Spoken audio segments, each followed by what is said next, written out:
All right, let's dive into it, ladies and gentlemen. First, we are going to answer a lot of these start-sit questions, a lot of these trade questions. But also, we need to talk about the injury reports that we got today because we've had some big things happen. The first thing that we can talk about is going to be that Cooper Kupp did not participate in practice. Now, in reality, this really is not going to matter. I mean, I would not go out there and bother yourself with Cooper Kupp at all this season anymore. Now that they traded for Shaheed, you go ahead and you cut Cooper Kupp if you had him. Nick Chubb doesn't practice on Wednesday. I would not look to the waiver wire here to pick up any other Houston running backs. The only thing is Woody Marks does become more interesting, but obviously he's already rostered. But if you have Woody Marks and Nick Chubb does not play, then all of a sudden you can't put him in. Brian Thomas does not practice on Wednesday. My expectations right now are going to be that Brian Thomas Jr. does not play this week. Marvin Mims already officially listed as out. Aaron Jones doesn't practice on Wednesday. If y'all watched our running back rankings video earlier today, you would have seen that we are already expecting Aaron Jones to not play, and most likely Jordan Mason is going to be somebody that is in your lineup. Puka Nacua is going to be good to go. And let's see what else we have before we can talk about James Cook. Ooh, this is a big thing. So Bucky Irving and Chris Godwin both missed practice on Wednesday. If we are looking at Bucky Irving, the reason this is such a big deal where you shouldn't spaz if another veteran player misses a Wednesday practice is he is coming off a bye. The reports were saying that he can run now with the foot, but what he can't do is he can't have contact with the shoulder. This does not mean that Bucky Irving is guaranteed to miss this week, but if I was a betting man, I would assume that you have no Bucky Irving. Now, Quinshon Judkins not listed on the injury report, so Quinshon Judkins is going to be good to go. Tyrod Taylor gets in a full practice. Don't know if it's going to be Tyrod. Don't know if it's going to be Fields. But in reality, I don't think it's going to matter too much here either way. Now, Garrett Wilson gets in a limited practice. Cedric Tillman gets in a full practice. So it actually looks like I probably need to go ahead and move Cedric Tillman off the injured list on flockfantasy.com. Looks like Tillman, I guess, will be playing. Let's see. And where is the Ricky Pearsall doesn't practice. Brock Purdy gets in a limited one. Michael Pittman Jr. does not practice. I'm assuming Pittman's going to be fine. Pearsall won't play. Luther Burden gets in a full practice on Wednesday. If he clears concussion protocol, Olamide Zaccheaus will be a little less interesting. DeAndre Swift gets in a limited practice. Kyler Murray goes to the IR. Rest in peace, Kyler. He's done. CJ Stroud has already been ruled out where he's not going to be playing week 10. And let's see. Rico Dowdle doesn't practice, but he's going to be fine. But the big thing, there's even more. Ramondre Stevenson and Kayshon Boutte both missed practice. I'd assume neither play. Let's see. Yeah, here, James Cook with both the ankle and the foot injury popping up, not practicing. For me, just be fully transparent here. Please, for the love of God, don't go tell anybody in the Flock League live streams that this is my plan. But my plan right now is I have a waiver wire bid out to pick up Ray Davis. Am I 100% confident that Ray Davis is going to be some fundamental difference-making player on my team? Hell no. Would I be excited to put Ray Davis in my starting lineup if James Cook were to miss against the Miami Dolphins? Not necessarily. I think you can do it. Don't get me wrong. But the issue is, while Ray Davis was the clear 1-for-1 backup last season, and you had no James Cook last year, and that led to Ray Davis being a weak winner, if you're looking at the usage for what you've had right now, Ty Johnson has been playing ahead of Ray Davis. So I can't sit here and I can't tell you that Ray Davis is for sure the guy. It may be Ty Johnson. I think Ty Johnson profiles to be a little bit more of a complement, smaller roll back, where Ray Davis profiles to be more so the full-time back. So what I'm doing with my own team is I have a small waiver wire bid for Ray Davis, because if this injury turns into something serious for James Cook, I'm not going to say that he could be the next Rico Dowdle, but if he turned out to be the starting running back against Miami and James Cook were to miss the next week, then he's an auto start in week 11. But again, I'm not going to sit here and tell you that Ray Davis is going to solve all your problems, because one, we don't even know if James Cook's going to miss. And two, with that as well, we don't even know if Ray Davis would for sure be the guy or if instead it would be Ty Johnson. But it's enough for me to be willing to go out there and put in that waiver wire bid for Ray Davis. And if you're in a deeper format like mine, I wouldn't fault you doing it either. Okay. But let's go ahead and let's take a look at these trades, take a look at these starting lineups, and figure this all out. Now, of course, I will always mention that if you wanted to ever look at projections, look at higher lowers, it's always on Underdog Fantasy with the link in the description, the link in the comment section, the link in the live chat. Underdog Fantasy has been the only sponsor of this channel for 5 years now. And if you use code FLOCK when you sign up to Underdog Fantasy, you're going to get $100 added to your account after you play your first 5. You'll get a free Ashton Genty pick, higher or lower, half a total yard, and you'll get free questions that you can ask in these live streams. You're about to see us spend the next few hours answering these free questions from people, and they probably got them by taking advantage of that Underdog offer. So let's go ahead. And Underdog is available in almost every single state. Like I said, links in the description, links in the comment section.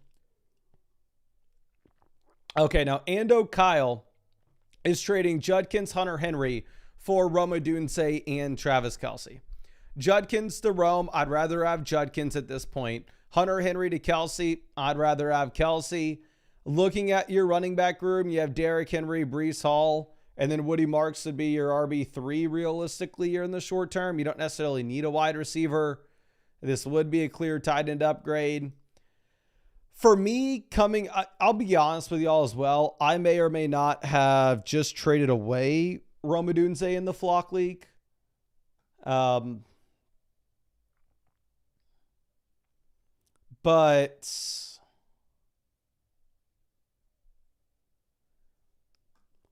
yeah, I'm not going to sit here and say like, oh, okay, Rome scores 0 points in a game in which no Luther Burden and the Chicago Bears score 40 plus, and I'm not concerned.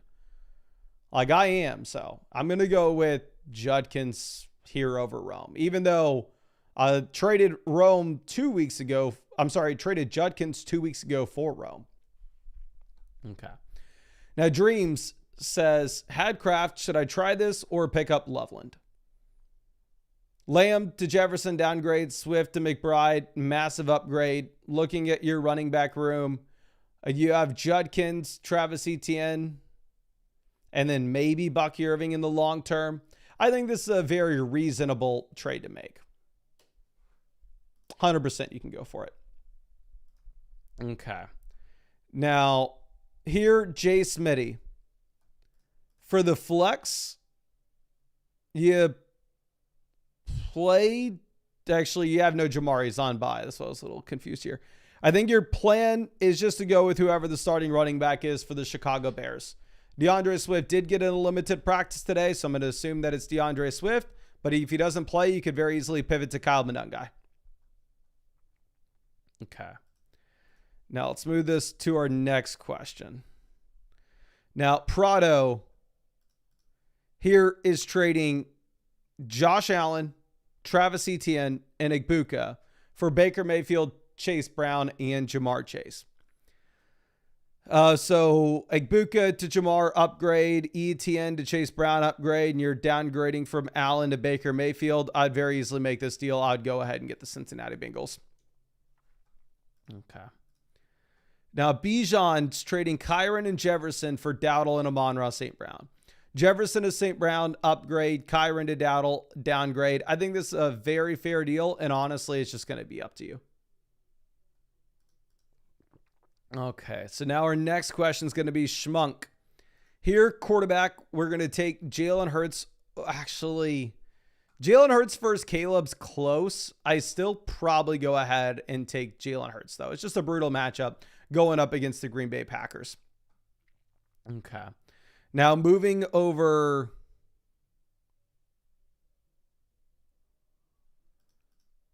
to running back, you have no Javonte, so it's either Tajee Spears or Devin Neal. Actually, Spears isn't playing either, so your only option's Devin Neal.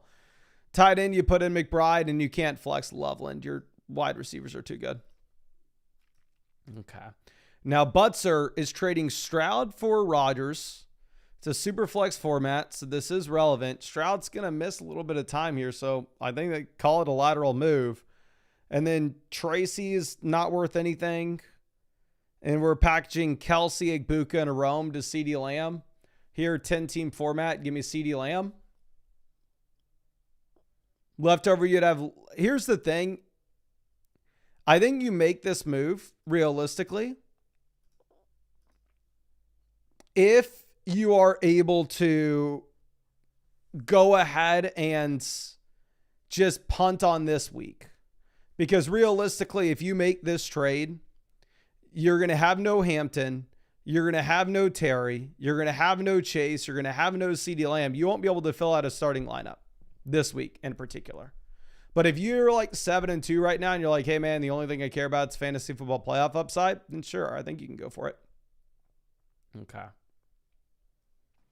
Now let's move this over to our next question.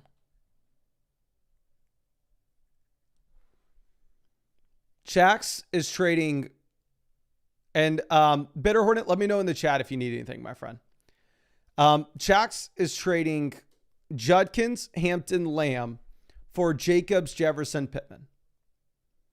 Lamb to Jacobs, lateral move up to you. Judkins to Jefferson, Jefferson by mile. Hampton to Pittman, lateral move up to you. So yeah, I would go with the Josh Jacobs, Justin Jefferson, Michael Pittman side. Now, Angel Ludus is trading Gibbs for Dowdle and Derrick Henry. It's a 10-team start 8 format. Right now, our running back 2 is Aaron Jones. We're starting Rome, Diggs. Then you have like Worthy in one flex spot. So I completely understand you going through and you making a move like this, given the fact that you need to pick up an additional starter.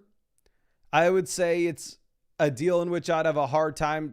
Actually, you know what? For your team in particular, I think you go Dowdle and Henry. My only hold up with it and my only hesitation with it is it's a 10-team format where in general, we're not wanting to sell the stud for depth, but based off your injuries, I think you can. Okay. Now let's move this over to our next question. Now, G-Dot, here you're going to go Ladd over Wilson and Moore. Tight end, you go Gadsden. And then for the flex, if Garrett Wilson plays, you go Garrett Wilson. If Garrett Wilson does not play, you go DJ Moore. Now, D. Larso with our next one's trading Bijan, Ja'Cory Krosky Merritt for 2 future firsts, Amari and Hampton in a second. If you are a rebuilding team, this is the Amari and Hampton and the 2 future rookie first side easily. Especially here in a super flex format where obviously those picks are going to be worth more. So yeah, I think you plan on going with, I mean, I'm assuming you want to be asking this unless you are a rebuilding team. So we'd go for it. Okay. Now, Bryn is able, says, do I trade Kyle and Tony for Trey? Who's Kyle? You mean Kyler?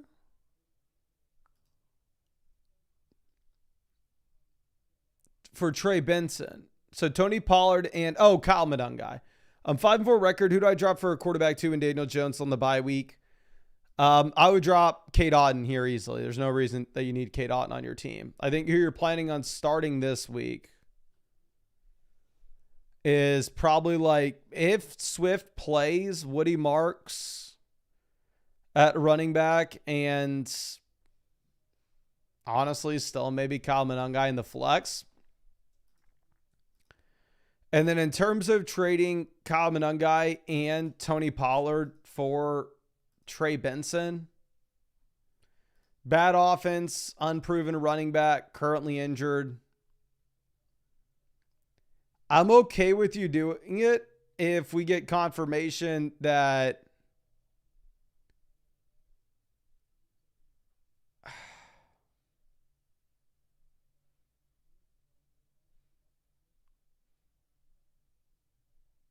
I don't know.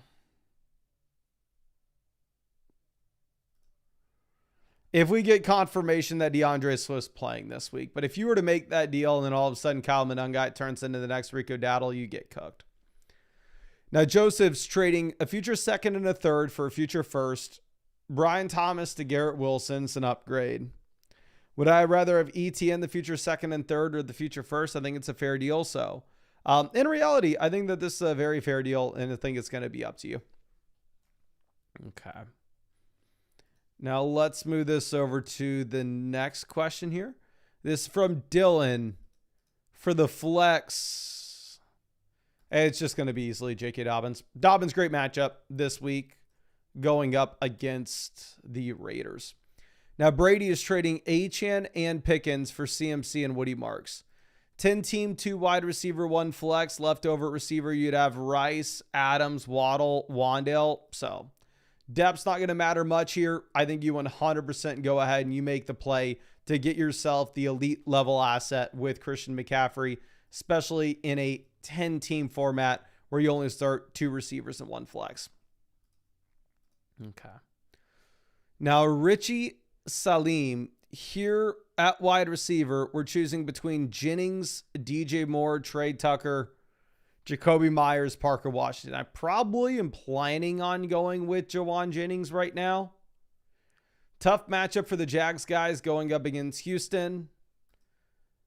If you have no Jacoby Myers, I would not fault you whatsoever if you wanted to go ahead and take Parker Washington, just because he'll be the only guy to get targets there. But every week that goes by, you do have Jawan Jennings looking healthier and healthier.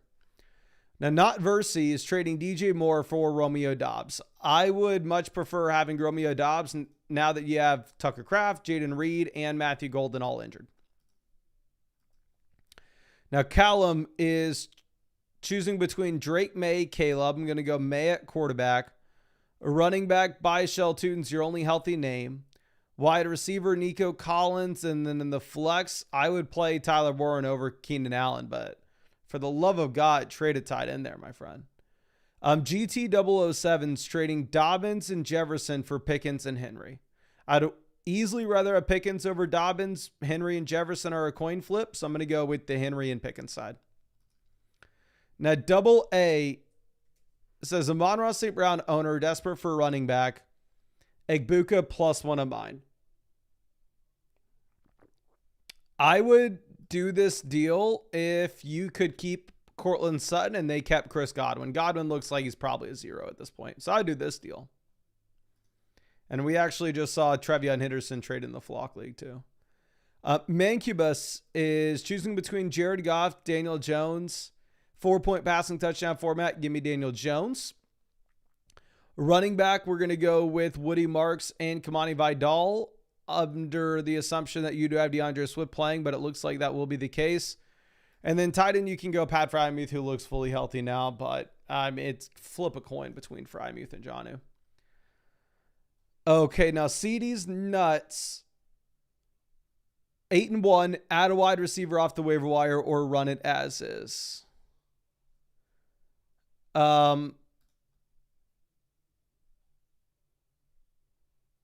8-1, so you lose a week this week. Doesn't really matter. You're probably throwing Trevion there. I wouldn't fault you at all if you wanted to cut Aaron Jones and just pick up a wide receiver that you can play this week.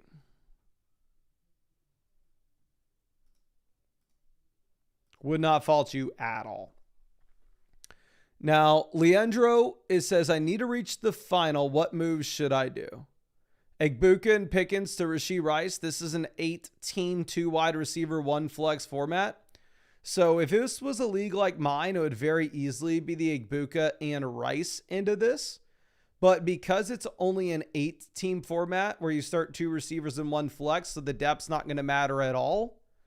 In a league like yours, in general, I do agree that you should sell any depth that you have to get an upgrade inside the starting lineup. So I'm okay with you going and getting Rashee Rice in this kind of league. I'd say the very steep price to pay, but it makes a ton of sense. Okay. Now it's just Kev trading DeAndre Swift for Rico Dowdle. This is Rico Dowdle. At this point, it's not close. G Money says, is Ricky Dad, we have Egbuka, Devontae, and should we add Tet? 10-team, 2 wide receiver, 2 flex league. I think you can go ahead and make this move. Like, the holdup I would have with it is Ricky Pearsall did look good at the beginning of the season, but he missed practice again today. So, frankly, he's probably not playing now. At the best case scenario, you're probably just getting him back for the fantasy playoffs. Probably not going to see him until after the bye. I mean, and I'm saying that I'm just completely guessing. I have no freaking idea, but I mean, his value kind of looks dead. I think Tet is the best player in this deal. Okay, let's go ahead and refresh this. The big Q here, quarterback, you start Caleb. Running back, you're going to start Judkins and Ashton Genty. Hate the matchup, though. Wide receiver, you have no Rice, you have no Lamb, so you're probably starting Troy Franklin. And then there for the flex, I think you're going to go with Rachaad White under the assumption Bucky doesn't play. If Bucky does play, then instead you can actually pivot over to your other running back option. That was Jordan Mason, because I don't think Aaron Jones will play either. Cosmos says, sitting at 6-3, do you make this trade? Do you think Amarian will be the same? My flex is weak as well. So I actually would myself have gone out there and tried to trade for Amarian Hampton in my league where I'm 7-2 to just hunt for the playoff upside, because the team that has Hampton actually kind of needs somebody to start in the short term here. The thing that held me against going for Amarian Hampton is now that you have the injury to Joe Alt, the offensive line is just going to be worse. Now, I will say with a deal like this, going from Egbuka to Nico, it's a downgrade. Barkley to Adams, it's a downgrade. And it's a 10-team, 2 receiver, 1 flex, so you don't really need the depth here. In my opinion, I think that you would be better off. I understand that the wide receiver depth, like in general, looks somewhat appealing, but because how shallow your team is, I think you would be better off sitting with Saquon Barkley and Egbuka. At least that's what I would be going with here.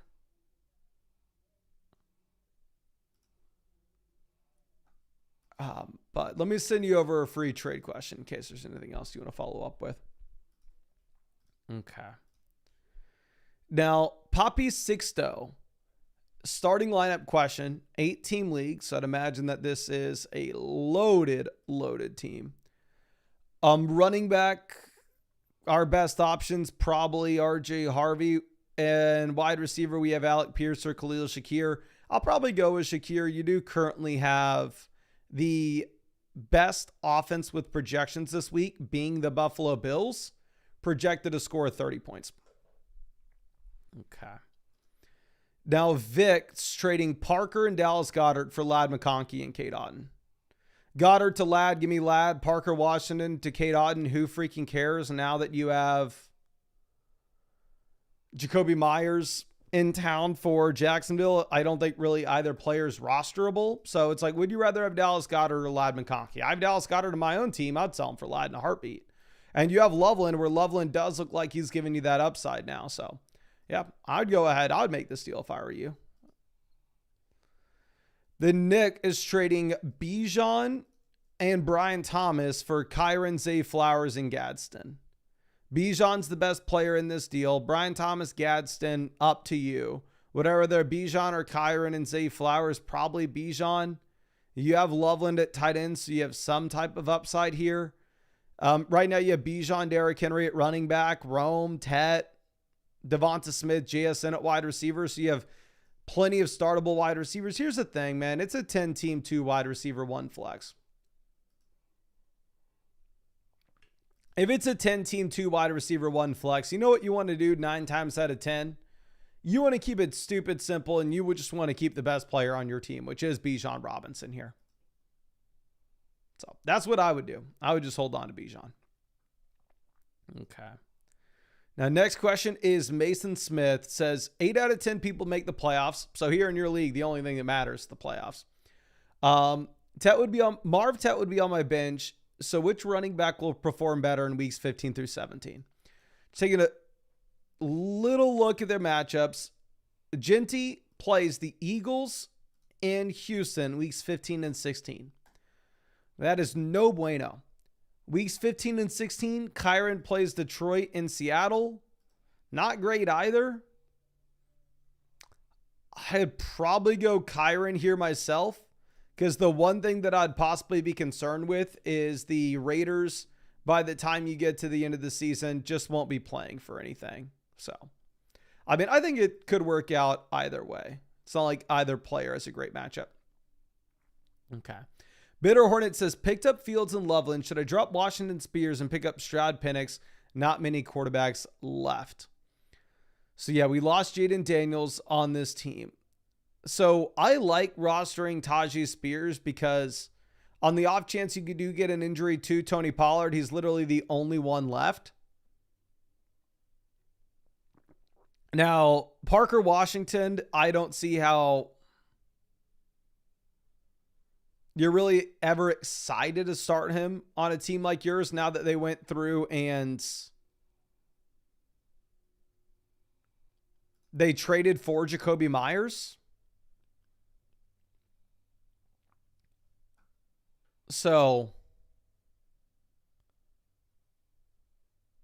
I would not pick up multiple quarterbacks, but if you have very few out there on the waiver wire and we only have Justin Fields and we just frankly don't even know if Justin Fields is going to be a starter, I would be a-okay with us dropping Parker Washington and going and picking up a player like, I wouldn't go for Stroud just because he's not going to play this week either. I would go ahead and I'd pick up Michael Penix because there's a chance Justin Fields isn't the starter this week. At least I think so, right? I mean, yeah, Tyrod Taylor practicing in full. But real quick, it looks like we hit 200 likes on the stream, so we do need to go out there and send a couple free questions away. Of course, if y'all want to qualify to win free questions, it's stupid simple. We send away free questions every single day on this live stream. All you got to do is drop a like on this stream and then drop your flockfantasy.com username in the chat. And then, of course, as always, it's even easier to just get guaranteed free questions, where if you take advantage of the offer on Underdog Fantasy,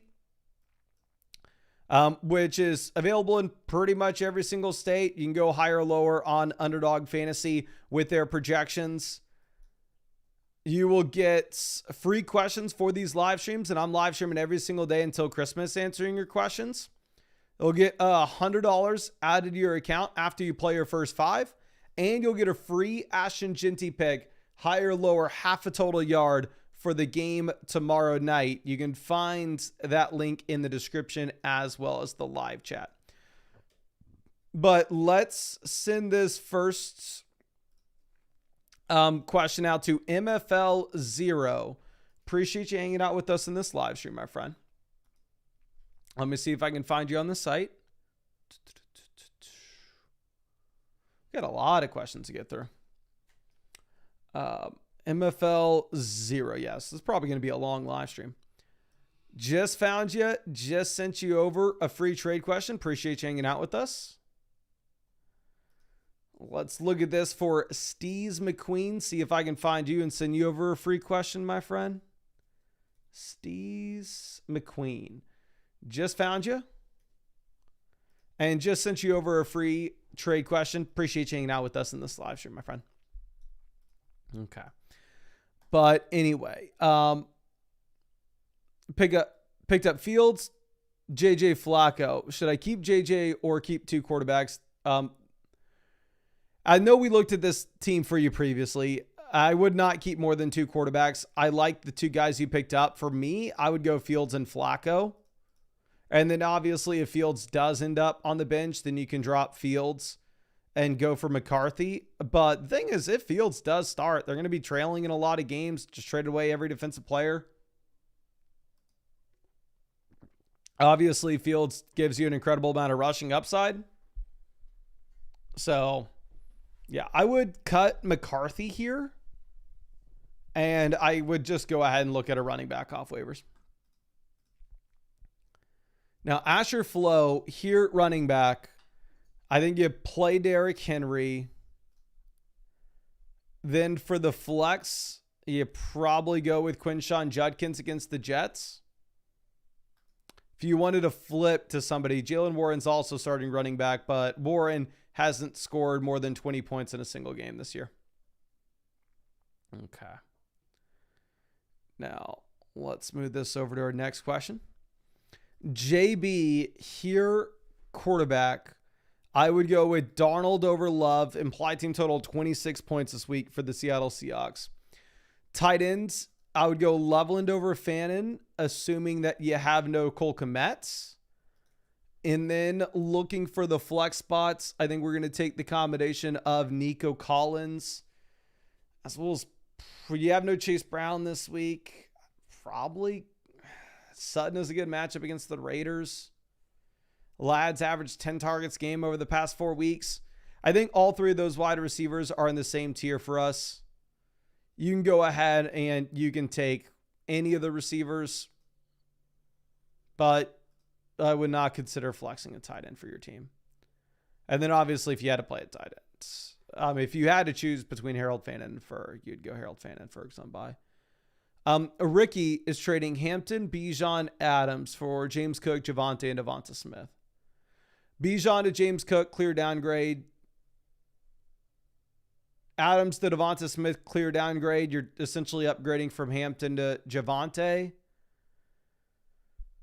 So look at this. How bad do you need that extra running back starter? Right now you're starting like Bijan and then Kyle Monangai / Bam Knight. So you really do need another running back to start. Frustrating thing is Bijan's already through the bye. Javonte isn't. I think you can make this deal if you get confirmation tomorrow that James Cook's good to go.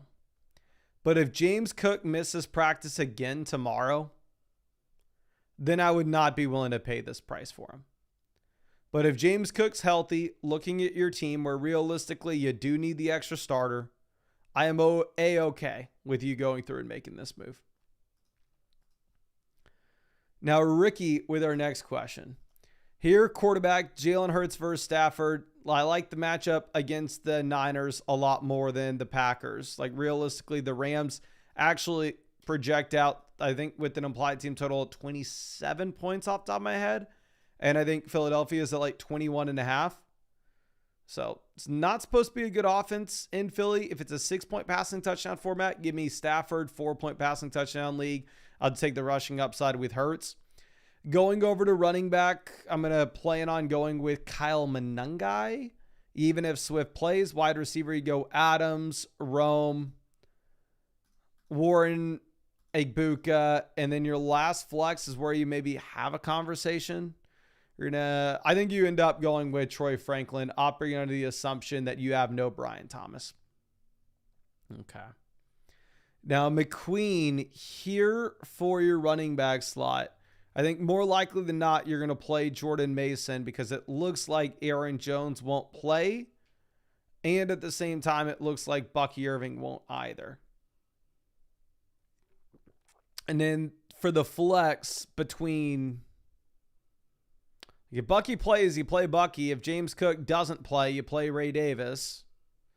If James Cook plays, Bucky doesn't, you probably go Darius Slayton. Okay. Now, Matt Choose is trading Tony Pollard, Marvin Harrison, Gadsden for Tyron Tracy and Nico Collins.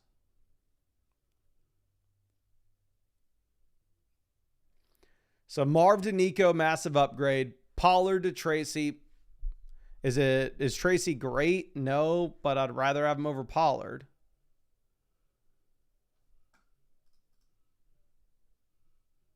And we have McBride, so Gadsden doesn't do much. Yeah, I'd probably go Tracy and Nico Collins here, but it's not like the easiest thing in the world.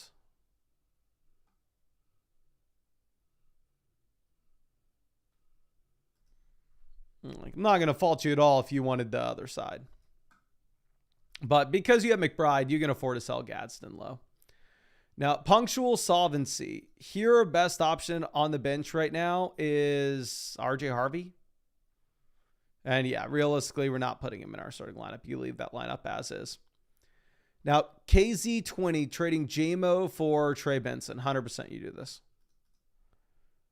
Like, JMO probably is more likely to give you a couple usable weeks rest of season. But the question is, would you ever know when you can put him in your lineup for those usable weeks? Probably not.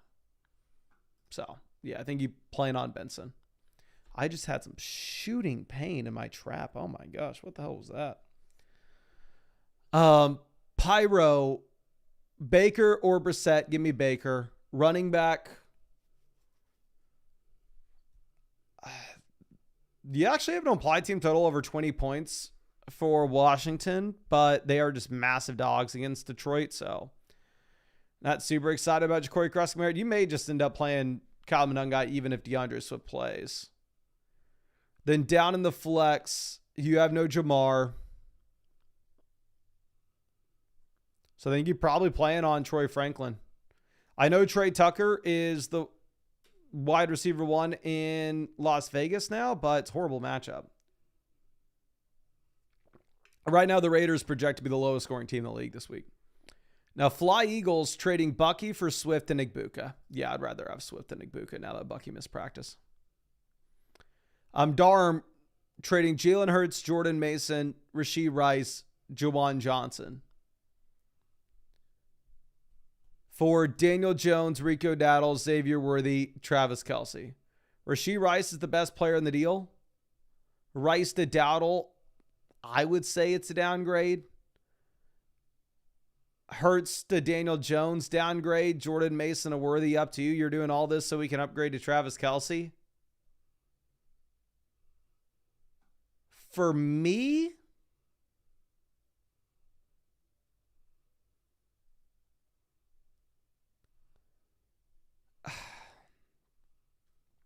I would prefer having the combination of Rashee Rice and Jalen Hurts. I think there are like 2 blue chip pieces on the left-hand side of the deal and only 1 blue chip piece on the right-hand side. And I don't know if we can say for sure that Rico Dowdle is the best player in it. Okay, now 6-7 trading Travis Etienne, Tetero McMillan, and Gadsden for Javonte, Addison, and Pitts. Etienne to Javonte, massive upgrade. Tetero McMillan to Addison, up to you. I view it as a slight downgrade. And Gadsden to Kyle Pitts, downgrade as well. Do we have another tight end? You have Brock Bowers, so you make the deal. If you didn't have Brock Bowers, it'd be much tougher to say. But if you have Bowers, then obviously, who gives a damn about Gadsden? Okay.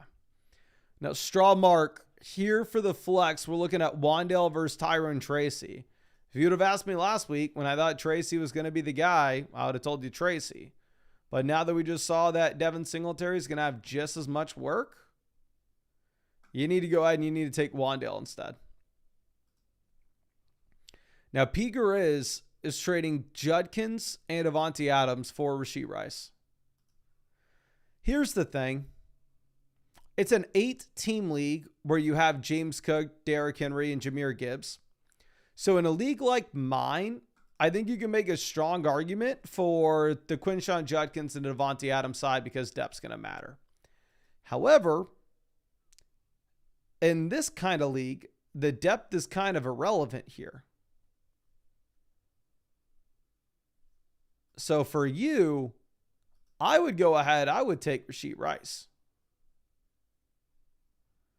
For you in your kind of league, the only thing that matters is getting the best player in the deal. And in my opinion, Rashee Rice is the best player in the deal here. Now, PZ Muta, running back, I would plan on going Rachaad White. Honestly, I mean, even if Bucky plays, is RJ Harvey that much better? Probably not. And then going over to the flex, I would say Jacoby's your guy if he plays. And if he isn't, then you can pivot to Harvey. But the thing is, Harvey plays on Thursday, so you're going to have to figure that out sooner rather than later. But you could pivot to Tez Johnson now that it looks like Chris Godwin's not going to play. Okay. Now, R. Levis. Tight ends, give me Kittle over Gadsden, even if Gadsden has been better.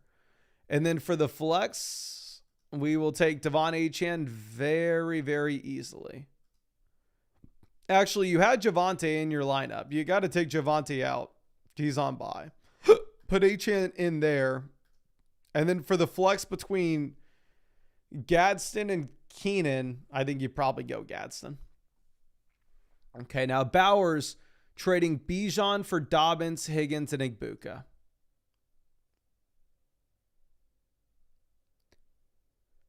It's a 12-team start 8 format, so the depth does matter. You have Adams and Rome in at wide receiver. Running back, you have Bijan, ETN. Your flexes are like Kamani Vidal and Tez Johnson. So I understand the depth matters for you here, and I understand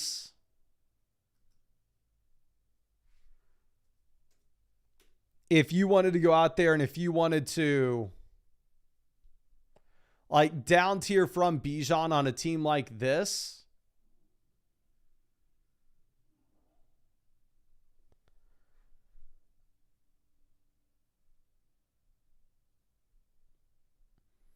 and pick up an additional starter, but like in my opinion, you're just not getting nearly enough value. So I would hold on to Bijan Robinson. Like, I understand the thought process. I think you just need more here, to be honest. Now, Jay Bird says only a few teams competing this year. Pro and cons of CD trade for 2027 picks and Rome. So 2 future firsts.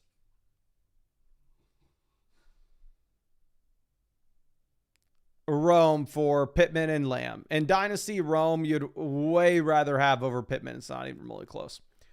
So here's the thing with your league in particular that's going to be very different on how you got to value these picks.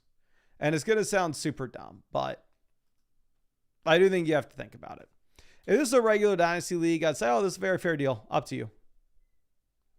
But for your team specifically, this is an 8-team league. So there's no way that one of those first round picks turns out to be the 111, the 110, the 109, the 112. Those picks don't exist.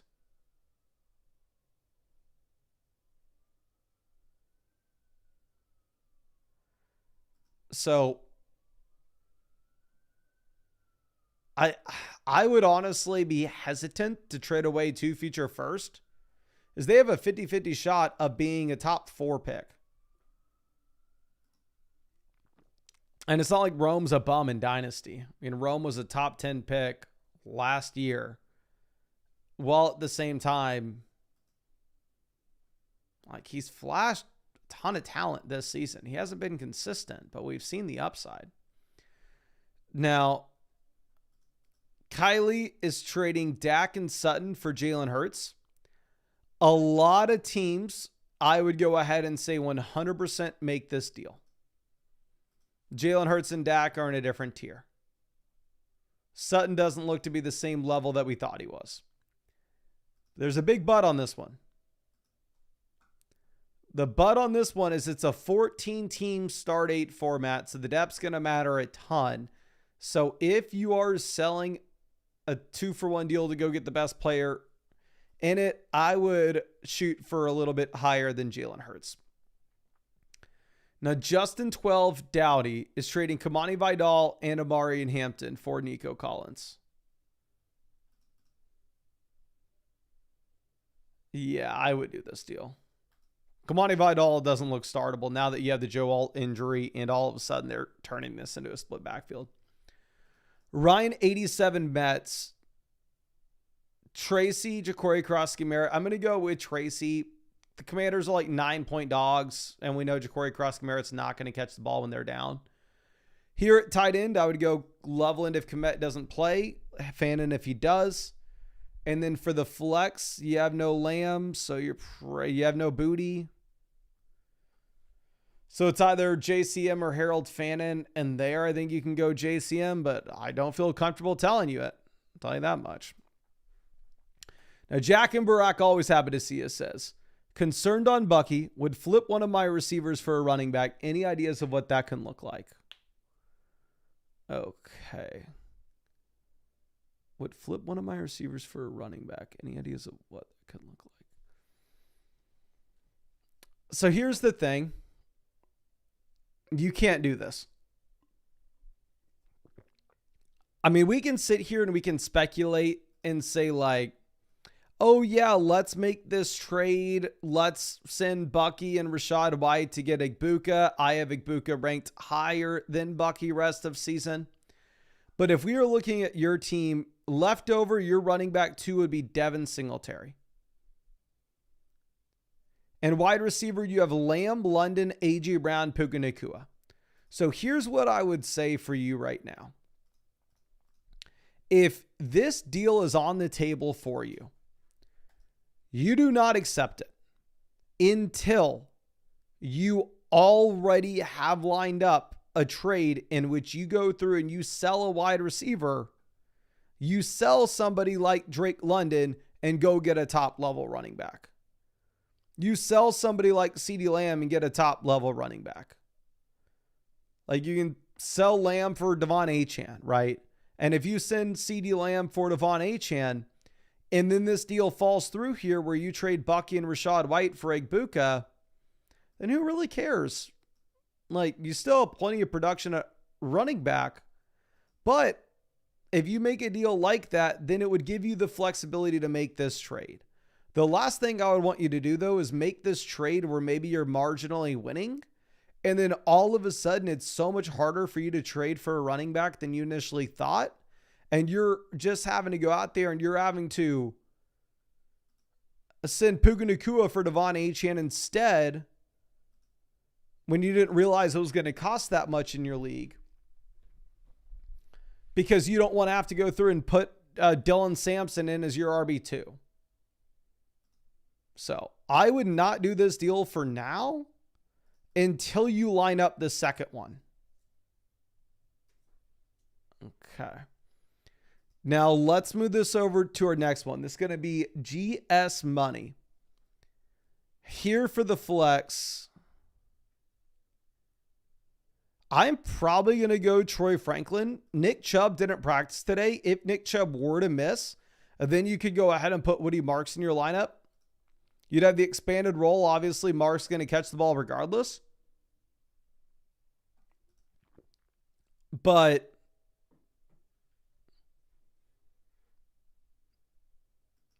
if you were looking at what we have with no Nick Chubb, the main thing is the role just gets expanded as a receiver, which in my opinion is what would make him a little more exciting. Okay. But obviously if Nick Chubb plays, then you play Troy Franklin instead. And actually real quick, before I skip past this, Jack and Barack, I'm going to send you over a free trade question just in case one of those running back deals falls into your lap and you want to ask about that.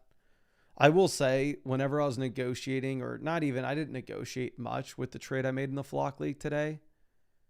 I was like, I realized like it sucks Because typically, like if I'm ever going to ask for somebody's opinion on a trade, it's the people that are in the flock league. But now that like I can't ask them about a hypothetical trade about the league that I'm in with them, because then I don't want them to approach the owner that I'm trading with and offer them. So I was sitting here literally going, I understand a lot more why people spam ask us trade offers.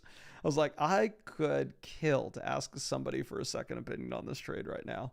And then I was thinking about tweeting it out, but then I was like, what if everybody responds saying like, oh, you win easily, and the person I'm dealing with sees it and takes the deal off the table? It's like, I got literally nobody to ask. But Caveman Lawyer says, struggling for rest of season fix, a wide receiver 2 in the flex. Is this worth it? Worried Addison has a lower floor with McCarthy at quarterback, but Debo might have some issues with Mariota. So here's the thing. Back-to-back games, Addison's only had 4 targets. You have Terry still injured. They're not going to be rushing Terry back at this point.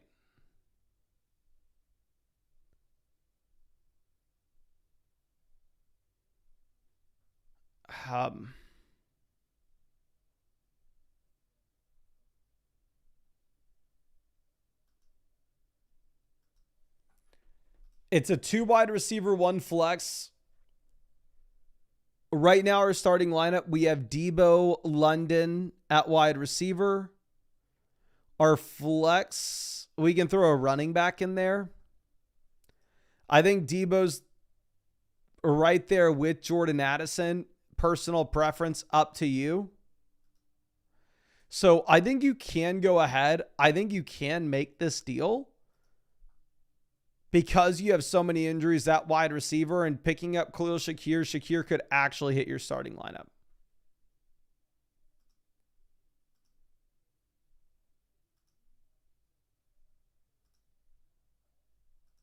But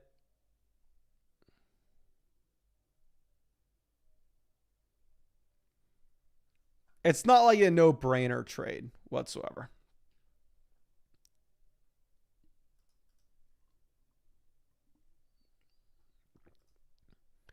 Now, Bitter Hornet with our next one is trading Sutton, Higgins for Garrett Wilson and Wandale.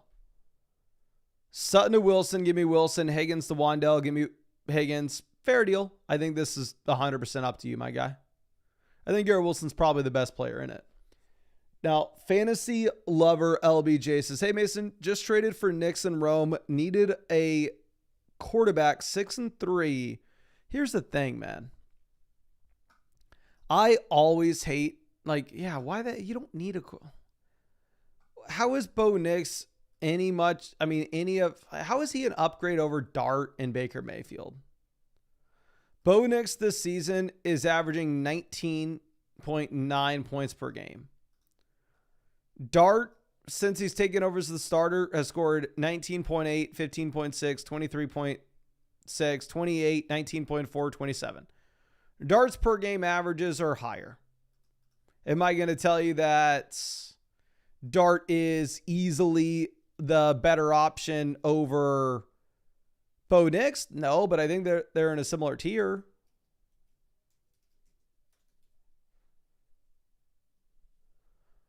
And then you also have Baker Mayfield.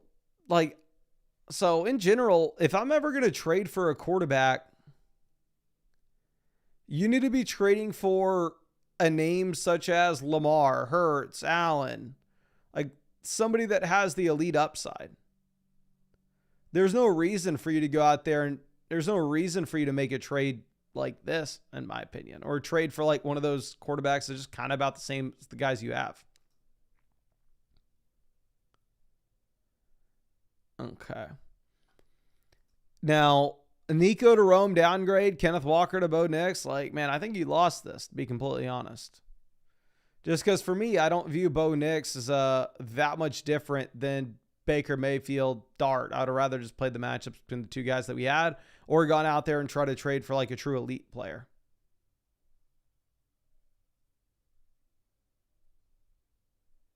But yeah, I'm sorry to say that, my friend. Now, Cello with our next one, trading Rice for Dowdle and Pittman. Right now at running back, we have ETN and then no running back too.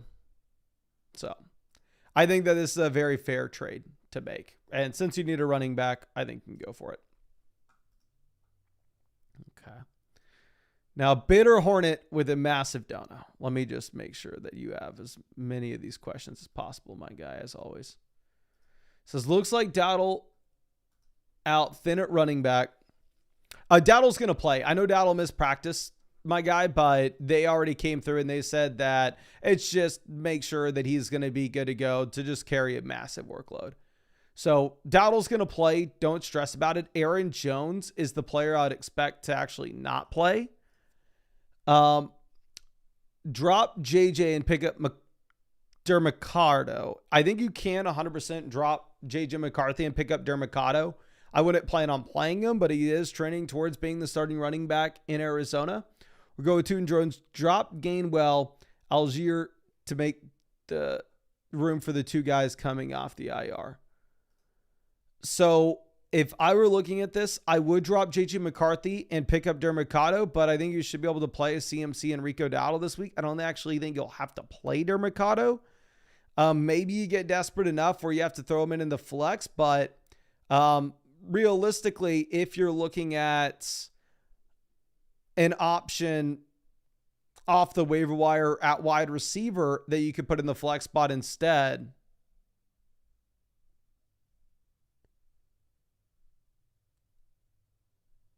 you could look at that as well. Because again, I don't necessarily think you need a prep to fill a running back slot. I think you should prep to fill the flex spot. So if somebody like Alec Pierce is on your waiver wire, I may prefer to go and get Alec Pierce instead, my friend. Now, Near Steeple is trading Rashee Rice for Judkins and Addison. Right now, running back, we have Swift, Manungai, and that's literally it. You don't have another running back we can start. So I'm going to say that you're for sure losing this deal. Don't get me wrong. But with that in mind, I understand it. Like, I understand you going and getting that running back, but Rashee Rice is the winning side. Like, you need a running back, though. So that's the best you're going to get. That's the best you're going to get. Now, Ruby. Here at running back, I think you just plan on going with Dobbins. We don't really have the clarity on what the situation is going to be with DeAndre Swift. And Dobbins is going to be playing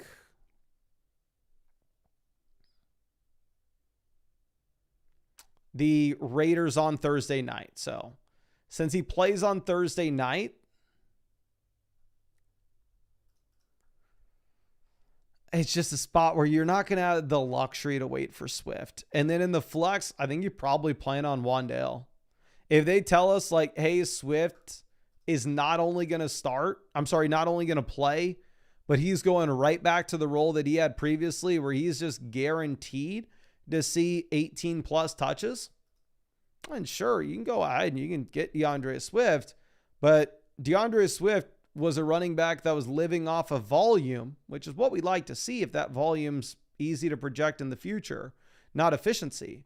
And it does look like all of a sudden, I mean, it's a tough world to be in if the volume's not guaranteed since Kyle Manungai's had the breakout. So I'd plan on Dobbins and I'd probably plan on Wan'Dale. I mean, you could go Tet Wan'Dale, same tier, up to you. But I think we have them ranked like 2-3 spots apart this week, and we're going to be going back and forth with them. But, I mean, you have Wan'Dale steaming up. Now, AOCJ is trading Bijan for Bowers and Waddle. 12-team start-aid format, so the depth's going to matter. You do have 2 running backs that you can start. Wide receiver, your wide receiver 1 right now is Tez Johnson. Or I'm sorry, it's Josh Downs. My apologies. So if your wide receiver 1 is Josh Downs, you need starters desperately. And I would understand you going through and making a move like this. Is it the most exciting thing in the world? Probably not, but I understand you going out there and getting Waddle and Bowers. It's tough to trade your best player, though. Now, 6-ring Cowboys trading Devonta Smith and Davante Adams for Bijan Robinson. It's a 10-team start 9 format. Leftover receiver, we'd have Nico Olave. The big Q is our wide receiver 3. So wide receiver is a little thin, but because it's a 10-team league, I know you're going to be able to find options off the waiver wire if need be. So yeah, I'd probably go ahead and get Bijan Robinson. Now Nava with our next one. Here at running back, we'll take the combo of Woody Marks and, dear God. I'm assuming Bucky's not going to play. I guess Kamani Vidal. Obviously, if Bucky plays, you throw Bucky in there. And then in the flex, I'd flex Gadsden. Now, Bitter Hornet with our next one. Here, we have Dowdle, Higgins, Tyler Warren versus Bijan. It's a 12-team, 2-receiver, 1 flex. We have no other tight ends. Wide receiver, we'd have Sutton, Puka, and then our other 3 wide receivers are injured. You don't have enough depth to make this move, my guy. I think you need to go through. I think you need to take Dowdle, T. Higgins, and Tyler Warren. Okay. Now, Bitter Hornet says, with Dowdle, Cook missing practice, grab Ray Davis or stick with Singletary, Chuba. Is Saturday waiver. So Dowdle's going to be fine. James Cook is the one player that I personally am a little bit concerned with. Like, I'm not sitting here saying that for sure James Cook's going to miss. How serious I'm taking it is I placed a very, very, very small waiver wire bid for me to drop Emmanuel Wilson on my team and instead go out there and pick up Ray Davis. But even if James Cook were to get ruled out, it would be tough for me to go out there and call Ray Davis a must-start player the first week just because we don't really know if it's for sure going to be him or instead maybe Ty Johnson. So I would not worry about grabbing Chuba.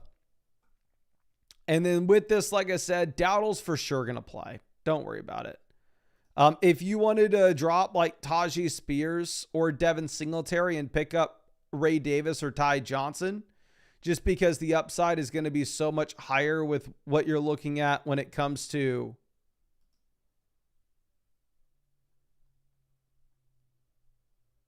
those fill-in names, you can.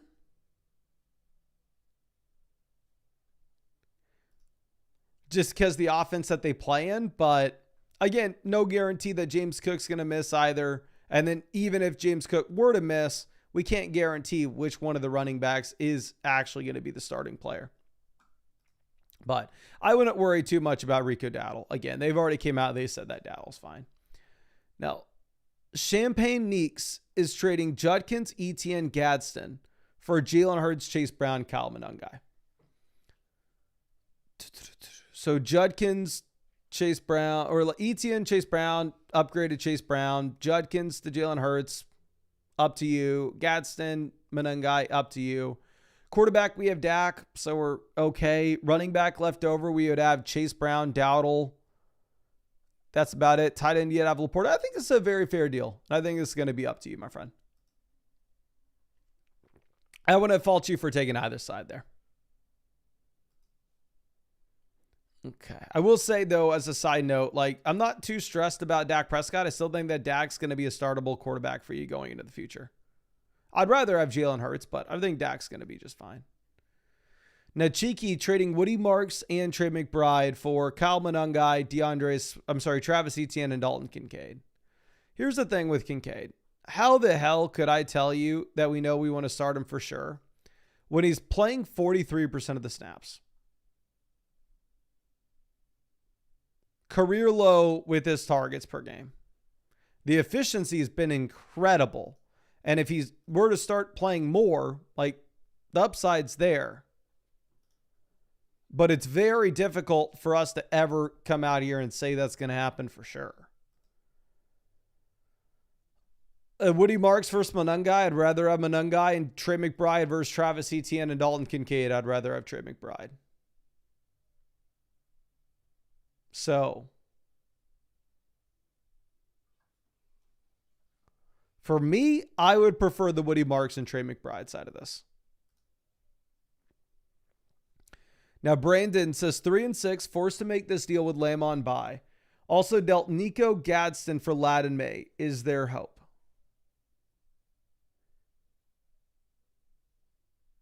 Top deal, definitely a fair one. Woody Marks to ETN, give me ETN. Lamb to Igbuka and Devonta Smith, give me Lamb.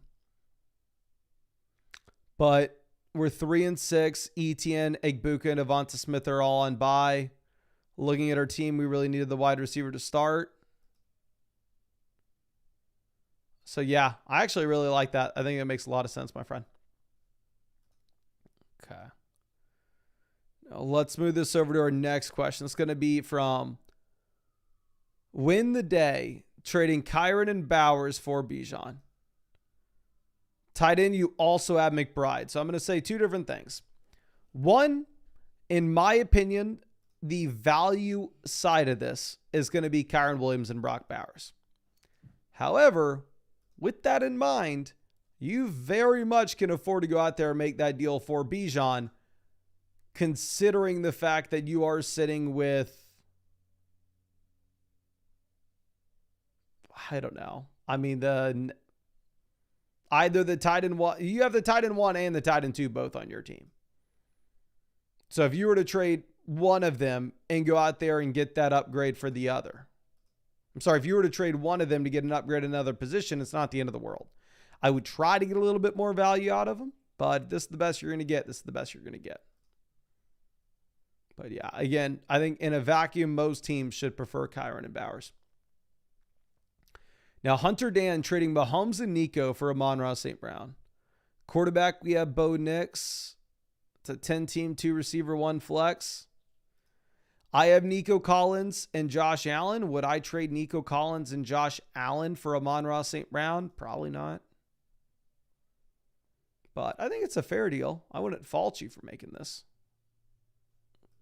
Okay.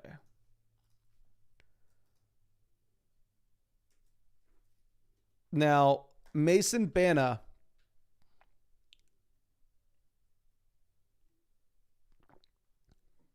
is trading Tracy and DJ Moore for Breece Hall. Yeah, I would rather have Breece Hall here relatively easily. Go ahead and look at this. Breece Hall currently averaging about 14 points per game. No Braylon Allen the rest of season. So, in my opinion, Breece Hall side easy. Junk trading Adams, Ladd McConkey for CeeDee Lamb. 10-team, 2 receiver, 1 flex. We'd have Lamb, Smith, Sutton, Addison. So we have plenty of depth. So yeah, I think you can afford to go out there, make the 2-for-1 deal to get the best player in it. Do I think it's like an easy win? No. If it was a multi-flex league, I'd probably prefer the package. But because it's a single flex format and you have enough depth elsewhere on the team, I think you can afford it. Now, Great Big C says 4-5 could use Smith this week. Check out the team. So running back, we have Dowdle and Derrick Henry. Wide receiver, we have Igbuka and Devontae Adams. You have A.J. Brown, you can put in starting lineup. You have Quentin Johnson, you can put in starting lineup. You have plenty of startable names. I completely understand if you want to go through and make this move. It's just a little tough with the Pirine injury. If Pirine's going to be missing some time here, then obviously you can expand the overall role that you're going to get from Chase Brown, especially as a receiver, where Chase Brown all of a sudden looks a lot more interesting.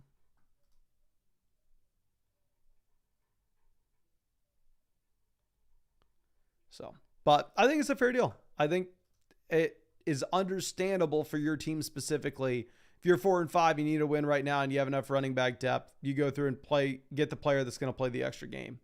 There aren't that many weeks left of the regular season, ladies and gentlemen.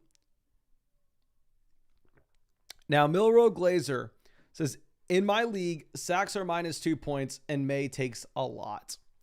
How many sacks does May have right now? Ooh, he is taking a lot of sacks. He's 34 sacks in 9 games played. He's averaging almost 4 sacks a game. Do you have another quarterback by chance? You have Dak Prescott. How many sacks is Dak averaging? I mean, we have them back-to-back QB5, QB6, but maybe if you're... Dak's only taking... He's taking less than half of that, so... I'm understanding if you want to play Dak over May here. Henry to Barkley upgrade. Kincaid to Pickens, massive upgrade, especially if we have Gadsden. So, yeah, I think it's a fair deal. I think you can make this move. Okay.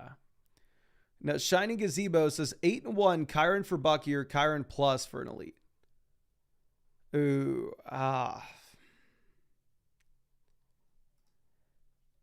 Here's the thing. Bucky's dealing with 2 separate injuries.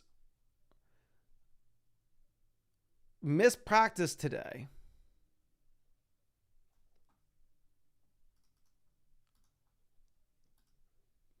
It's not like you have an insane amount of depth. I completely understand you going through and making a move like this. For me, I'm 7-2. The team that has Bucky in my league is 3-6. Obviously, every single week they're trying to trade him. The offer I sent for Bucky Irving earlier yesterday, which I knew wasn't going to get accepted, but I was going to send an offer anyway, is I offered Travis Etienne for Bucky Irving. And that, for me, like at a 7-2 team, is an absolute no-brainer. So, yeah, I'll give you a player that's going to start for you right now for sure that you don't have to worry about. I'll take on the risk of somebody that may not play again this season, and God knows when he does. But if you're trading Kyron Williams for him, like how big of the gap is going to, how big will the gap be between Kyron and Bucky when Bucky does return?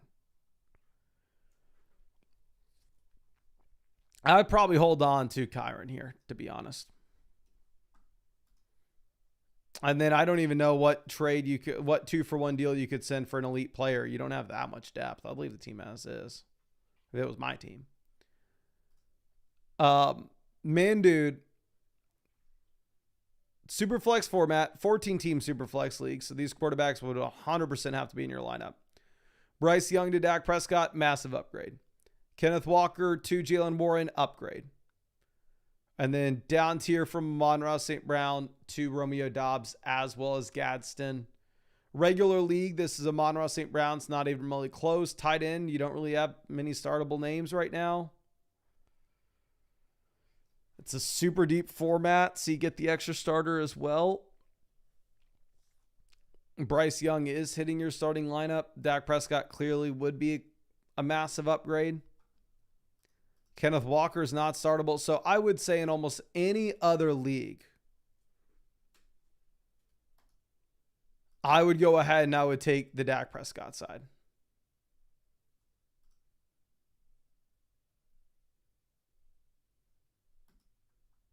Any other league, I would. I'm sorry, any other league, I'll take the Monroe St. Brown side. But your team, your league, I understand you going through and making this deal.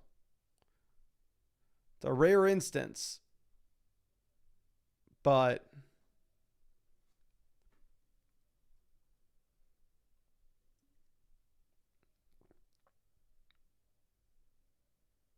I think you could go for it, to be honest.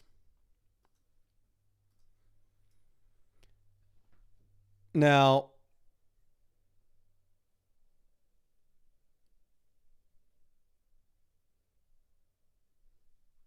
Clark Kev here for running back. You're going to have no, like, here's the thing. I don't know if Bucky's going to play.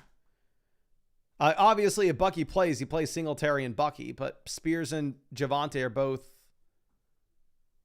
on bye. And realistically, I don't know if Bucky plays. I'm not feeling super optimistic about it right now. Looking at the flex, if Garrett Wilson plays, you go Garrett Wilson. If he doesn't, you go Wan'Dale Robinson. Now, Brian is trading London and Rashee Rice for DJ Moore and Puka Nacua. DJ Moore is not startable. Don't get it twisted. Puka Nacua, JSN would be our wide receivers. Running backs, we'd have Achane, CMC, and then you'd just be playing the waiver wire. If you are confident with your waiver wire ability, you can make this move. If you are not super confident that you're going to go out there and crush your league mates on waivers, then it's probably the London and Rice side. But it's a fair deal either way, and it is going to be up to you. Okay. I would not do it in my league because our league's a double flex format, but if your league's a single flex, I understand it. Now, Elijah, quarterback, I'd go Dart over Caleb probably this week. We're going to have to look closer at the projections tomorrow. Running back, no Chase Brown, Charbonnet or RJ Harvey. Probably RJ Harvey with the matchup. And then for the flex, you'll have no Brian Thomas, no Rice. So it's Charbonnet or Harold Fannin, full PPR format. Probably give me Fannin. Yeah, this week we only have 4 teams on bye, but the 4 teams that are on bye are like 4 great teams for fantasy. Like you got a lot of players missing this week. Okay. Now, Chris Peacock trading Achane to upgrade to Bijan. Andrews is a waiver wire player. Flacco's a waiver wire player. So it's Achane and Gadsden or Bijan Robinson. We have Ferg at tight end, so I think you can make this move. And a sneaky benefit that you get here as well is also Achane has yet to go through the bye week. He has to go through that in week 12. Bijan already has, so you're going to get an extra game out of Bijan Robinson. Now, Heaven says 3-6 right now. Should I do this or hang on to Gadsden for week 14's bye or a Kittle injury? We're trying to make the playoffs. Okay, we have Kittle. Here's the thing. If you're trying to make the playoffs, what do we need to focus in on? We need to focus in on who would put points into our starting lineup in the short term. RJ Harvey's not doing that. RJ Harvey's just giving you a long-term upside.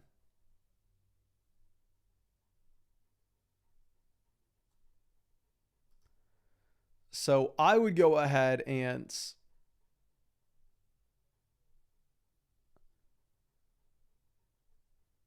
I would take Gadsden. Like if you needed to flex one of these names, not even to mention the Kittle bye, I would rather put Gadsden in my flex over Dobbins. I'm sorry, not over Dobbins, over RJ Harvey. Now, Lee Gabriel here at quarterback, Bo Nix or Kayla. Bo Nix is a great matchup on Thursday night. Wide receiver, we're going to go probably Jennings, Keenan, tight end, Kittle over Loveland. Seawood trading Bucky for Nico and Ja'Cory Krosky-Merritt. If you had a losing record, like let me just tell you the offer I rejected today. Let me pull this up. What was the offer I rejected today?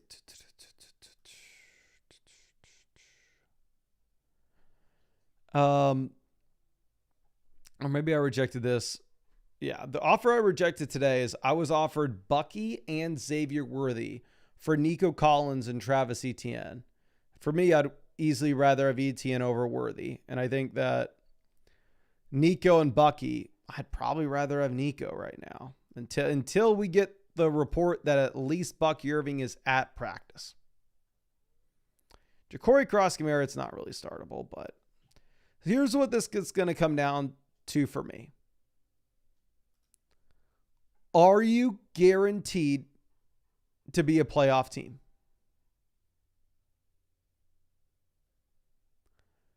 If you're guaranteed to be in the playoffs, then by all means, you can make an argument for the Bucky Irving side. But even my own team, I'm 7-2. And it's just like, why would I take on that risk? Like, I would rather just keep on winning games right now and get myself a guaranteed bye.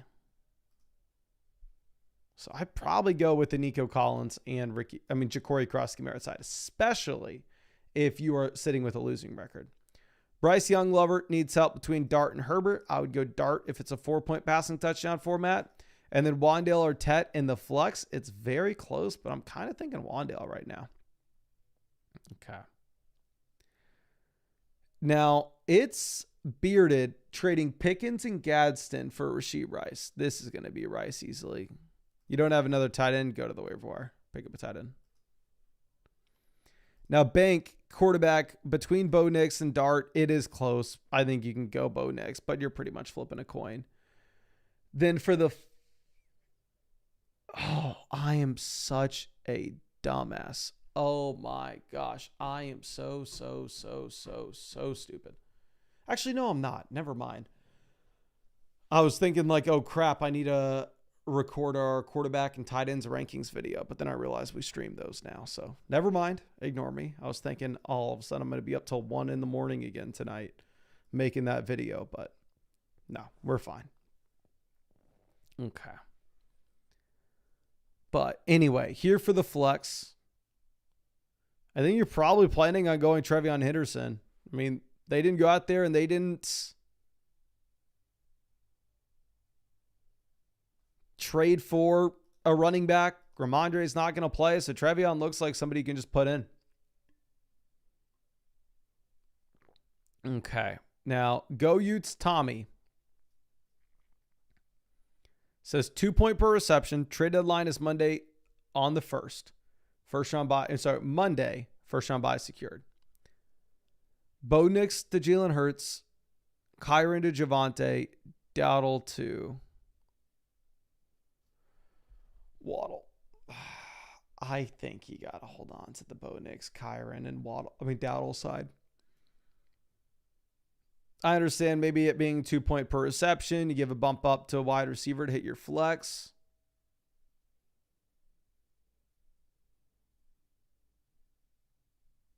But this would be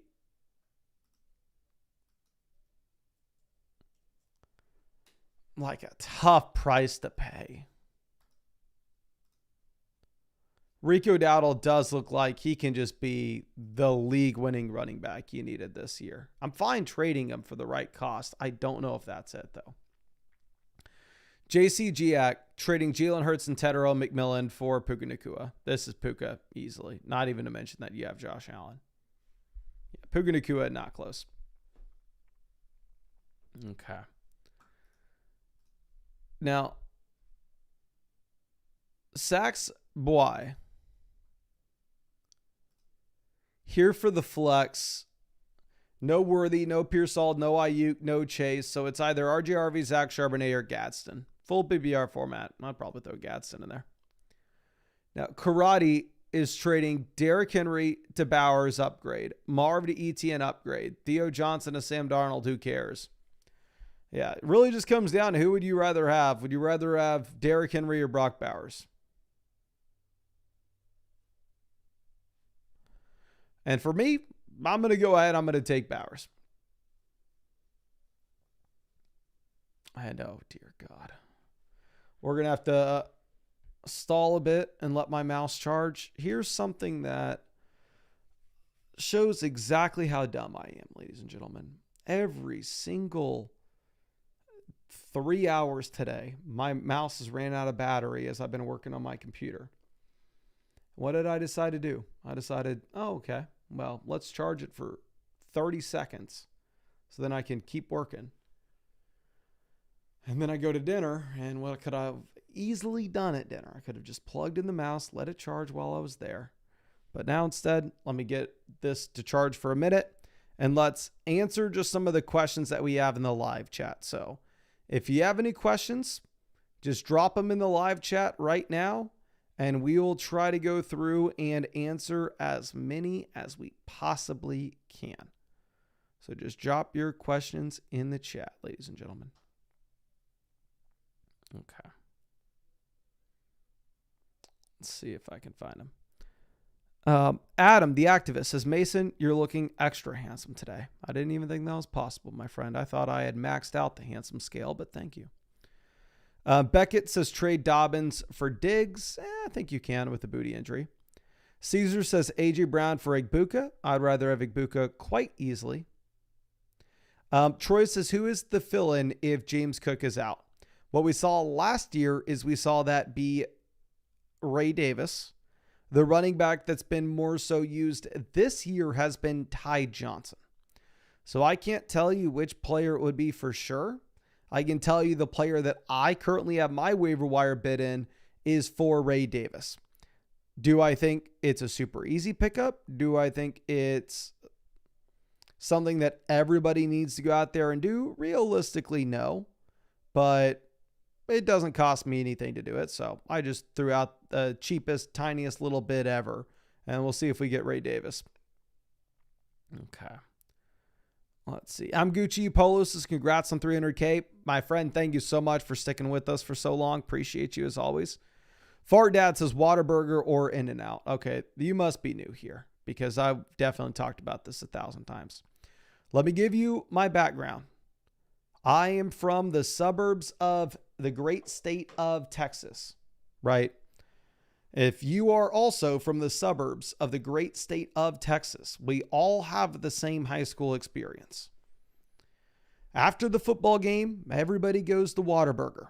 Whataburger is integral to your high school experience. I was a very good boy, and I'm not joking when I say this. And if any high schoolers are watching out here, I would recommend you also be a very good boy, just like I was. And I'm not being sarcastic. I'm being genuine. I didn't go out and get drunk late night in high school. I had friends that did. And they would go and get honey butter barbecue or honey butter chicken biscuits from Whataburger late at night. I get that it's some big thing, blah, blah, blah. I didn't have an In-N-Out where I lived until I went to college. So you would think that I would be the first person to say, oh my gosh, Whataburger's the best thing ever. Easy Whataburger. If you think Whataburger's better than In-N-Out, you've lost the script, you've been brainwashed by marketing, and you've been brainwashed by branding. In-N-Out has cool colors. Whataburger has cool colors. Has a cool little outside building. Nothing more than that. The food at Whataburger is straight up bad. It's not good. It's more expensive too. It's more expensive. It tastes worse. In-N-Out is much better. It is much cheaper.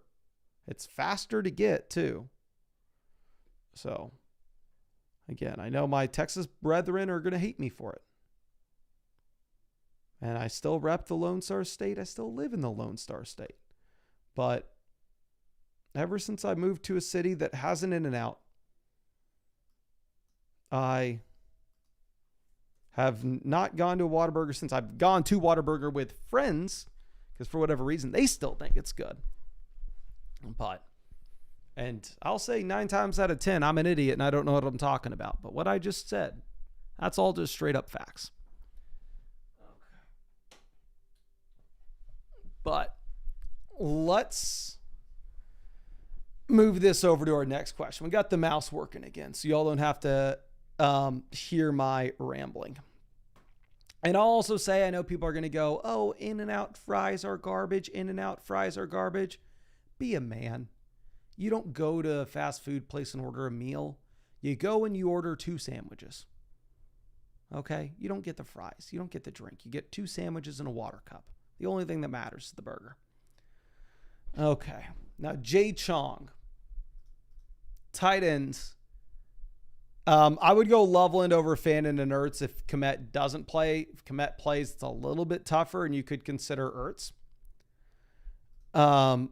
Here down in the flexes, this is actually pretty tough.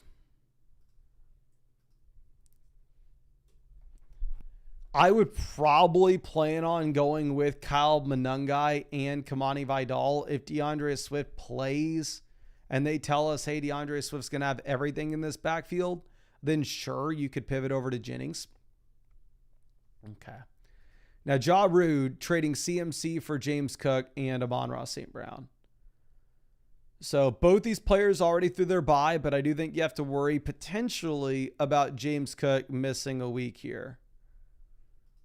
Obviously, practice report tomorrow is going to be really big, so we are going to have to make sure we're monitoring that. It's a 12-team start 8 format, so the depth here actually does matter a considerable amount. And the thing is, because CMC is going to miss a game kind of regardless rest of season, like even if James Cook misses this week, it's not the end of the world. So I'd probably go ahead and I'd probably tell you to take the combo of James Cook and Amon-Ra St. Brown over CMC. It's a 12-team start 8 format, so same format that I plan, a little bit of a deeper league. If it was a 10-team, 2 wide receiver, 1 flex, you probably keep the best player. You probably just keep McCaffrey. But, I mean, this is a very reasonable price to pay, right? In my opinion, you're trading the number 1 player in fantasy football, but you're getting back 2 top 10 options, assuming health for James Cook. Okay. Now, let's move this to our next question. Okay. Isaac is trading Woody Marks and Trevion Henderson for Ja'Cory Cross-Merritt and Amari Hampton. Hendo to Hampton, give me Hampton. Marks to JCM, give me Marks. I think it's a fair deal. I think it's going to come down to your record. I mean, if you're a team that needs to win games right now, Hampton's not going to do anything for you. If you're a team that's just thinking about long-term upside, it probably makes sense for you to go out there, and it probably makes sense for you to get Amari and Hampton and Ja'Cory Cross-Merritt. So ultimately, I do think that this is going to be up to you, but I would understand either side of it. It's very dependent on your situation, though. Okay, let's refresh, see if we have any more quick questions coming in. We got this one from Colin, who's trading Pittman for Breece Hall. I have them ranked relatively close. This is a team that has CMC, ETN, and Ja'Cory Cross-Merritt at running back, wide receiver. I mean, you have enough names to put in your starting lineup. So it's really just about the flex and who you'd rather have in your flex. Can y'all please spam the chat? Who would y'all rather have in your flex rest of season? Would you rather have Michael Pittman or Breece Hall? Michael Pittman or Breece Hall, please let me know in the live chat. I'm assuming most people are going to say Pittman. I have Breece ranked slightly over him just because I think most people are going to need that help at running back. You specifically don't. It does look like most people in the chat are on the Pittman side. But realistically, I'm kind of with Mike here. I think it's up to your team. If you needed a running back, I understand you making this deal. You realistically don't need either position. So I don't necessarily think you need to do this. So it's just going to be up to you. But we've caught up in all the quick questions. So now we can go over and we can look at some of the teams. I know we got a decent amount of teams to take a little peek at. This first one's going to be from a longtime member of the flock. We've checked out this team for him a couple times this year. This is TFES Rob. Says 5-4. Any advice is appreciated. Thanks as always, Mason. 5-1 in the last 6, but feel we may need to make a change or two. Well, appreciate you, my guy, and always excited to see your teams. But let's go ahead and let's look at this. We are Team Mamba number 1. We are 5-4. We had a crazy win streak coming into this past week that I remember. This team started off extremely bad at the beginning of the year. But looking at the setup now, it's a 2 wide receiver, 1 flex, 14-team format. We have the second most value in this league. There is one team that stands out from the rest of the pack, though. This team has Puka Nacua, JSN, Trey McBride, Jonathan Taylor, Dak Prescott, all somehow on a single team. They've scored 100 more points than the next highest scoring roster. So it's going to be tough to compete with them, but obviously you only have to beat them 1 week in the fantasy playoffs, or maybe somebody beats them before you even have to play them. So we don't need to worry too much about it. A quarterback, we just lost Kyler. 14-team league. it's not like there are a ton of startable quarterbacks out there on the waiver wire. So if I were you, if you're sitting with just Stafford now, I would really think about picking up a quarterback from waivers. Your issue is your team, at least at the very bottom end, the depth is very good with it. But actually, you should be able to just open a roster spot by Kyler Murray, either going to the IR. If you have a dedicated IR slot, you can put him in. But if you don't have a dedicated IR slot you can put him in, then honestly, you could just go ahead and cut Kyler Murray.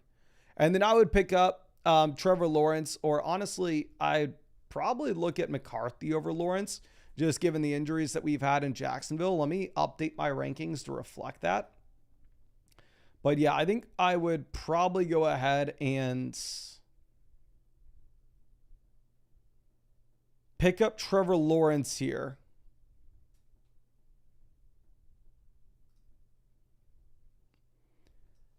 With the open roster spot from losing Kyler.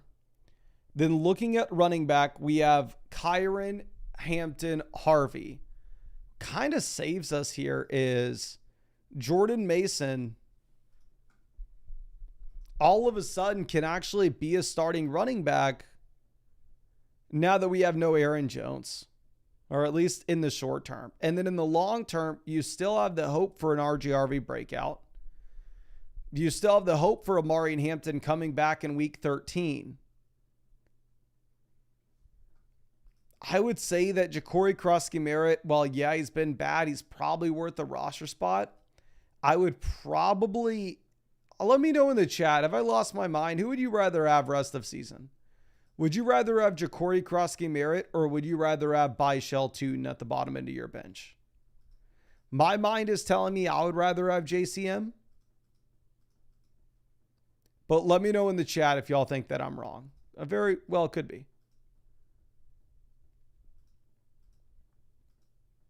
And then wide receiver, we have Chase, Igbuka, Tedero, McMillan, Jordan Addison. Tight end, we have Gadsden and Loveland. It looks like the chat also agrees Ja'Cory Krosky-Merritt over Byshell Tootin.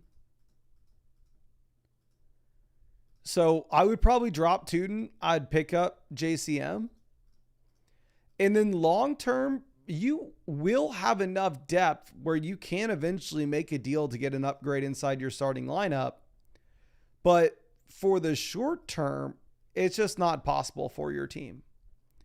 The reason being is here in the short term, you have no Amari and Hampton. RJ Harvey isn't viable yet. So with that in mind, it puts you in a little bit of an awkward spot, and that you're not going to be able to really fill out the starting lineup if you were to all of a sudden go out there and try to flip Tedero and McMillan and Jordan Mason to get a running back upgrade. I guess maybe you could next week, to be honest, because at least next week you will have already had Jamar Chase, Igbuka, and Jordan Addison all through their respective buys. So I don't want to make a trade with your team this week. I would make those two waiver wire pivots.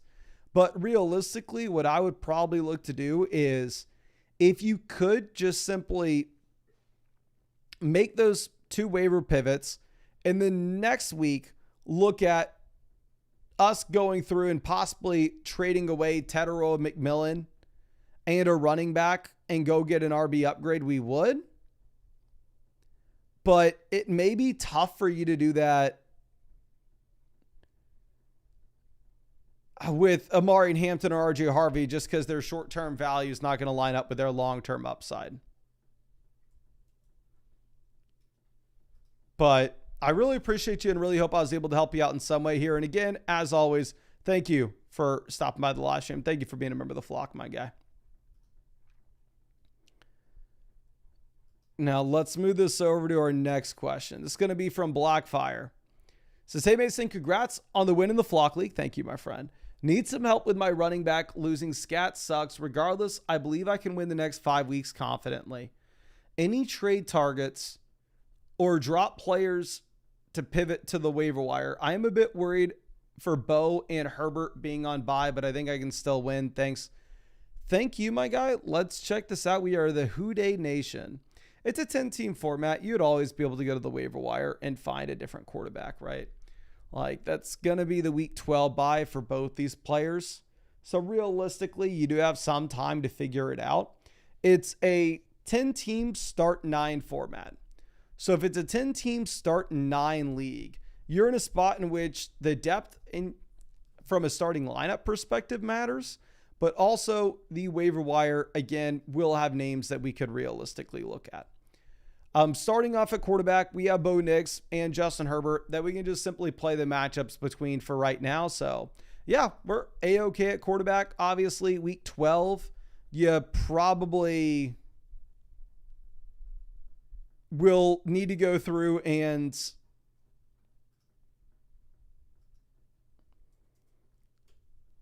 you'll probably need to just pick up another quarterback. But the main problem that you have with this team, and it's not even really close, is running back. It's a 10-team league. The top running backs on our team are Trevion Henderson, Tyrone Tracy, Kamani Vidal, and Kyle Monangai, and that's about it. What you need to do, and it's extremely clear, the depth's going to matter. Harold Fannon's for free on the waiver wire.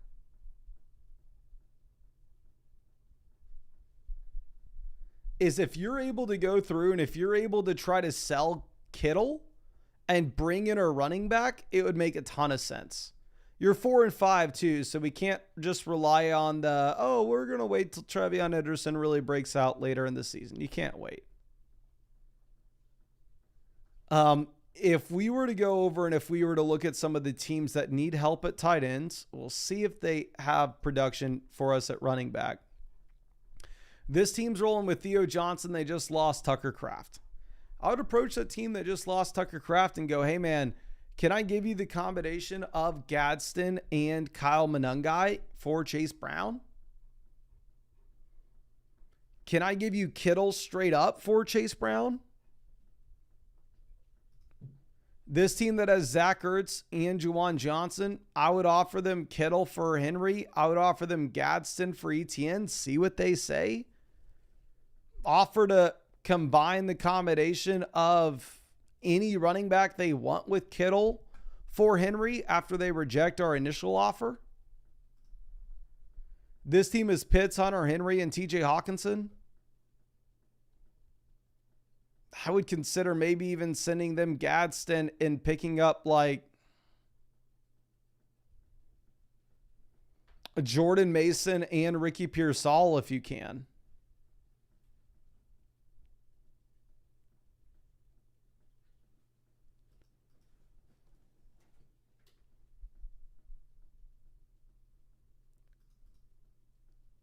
And then in terms of waiver wire pivots, I have Emmanuel Wilson on my own team as well. I have Tank Bigsby on my own team as well. I'm fine with you rostering Ray Davis right now, just seeing what the practice report is with James Cook tomorrow. If James Cook does practice tomorrow, I'd probably cut Ray Davis for Byshell Tootin. I would cut Tank Bigsby or Emmanuel Wilson. Probably Emmanuel Wilson right now because you're not worried about a Josh Jacobs injury.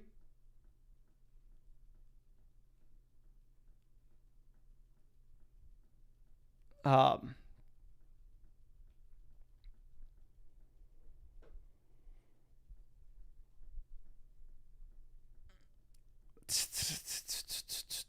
would cut Emmanuel Wilson. I'd pick up Dermicado. If Barkley's 100% good to go, they tell us that tomorrow. Cut Tank Bigsby, pick up Byshell Tootin.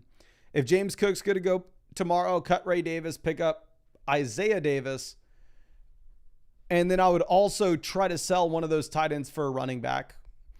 Don't worry about quarterback. That's the last of my concerns. You can just go and pick up any quarterback whenever.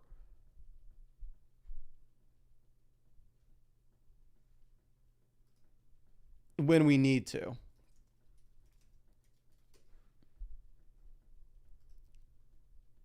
I'm in week 12, so I'm not worried about that. But I really appreciate you and really hope that I was able to help you out in some way with this, my friend. But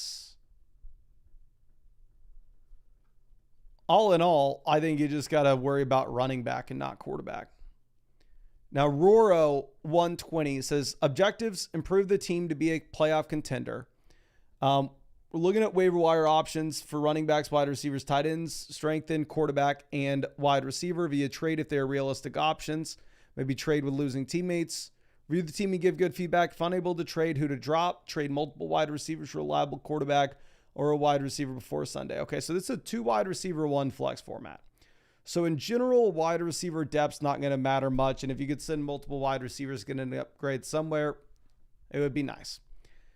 Now we are row beast mode. We are the 3rd team in the league analyzer. We are currently sitting at 4-5. So we 100% need to be focusing in on winning games right now. Again, it's a 2 wide receiver, 1 flex format. So in terms of the depth that we have with this team, the wide receiver depth's not super important. And when we look at the amount that we have, like Igbuka, obviously a locked and loaded start every week. Garrett Wilson, when healthy, is a locked and loaded start every week. Ladd McConkey, locked and loaded start pretty much every week.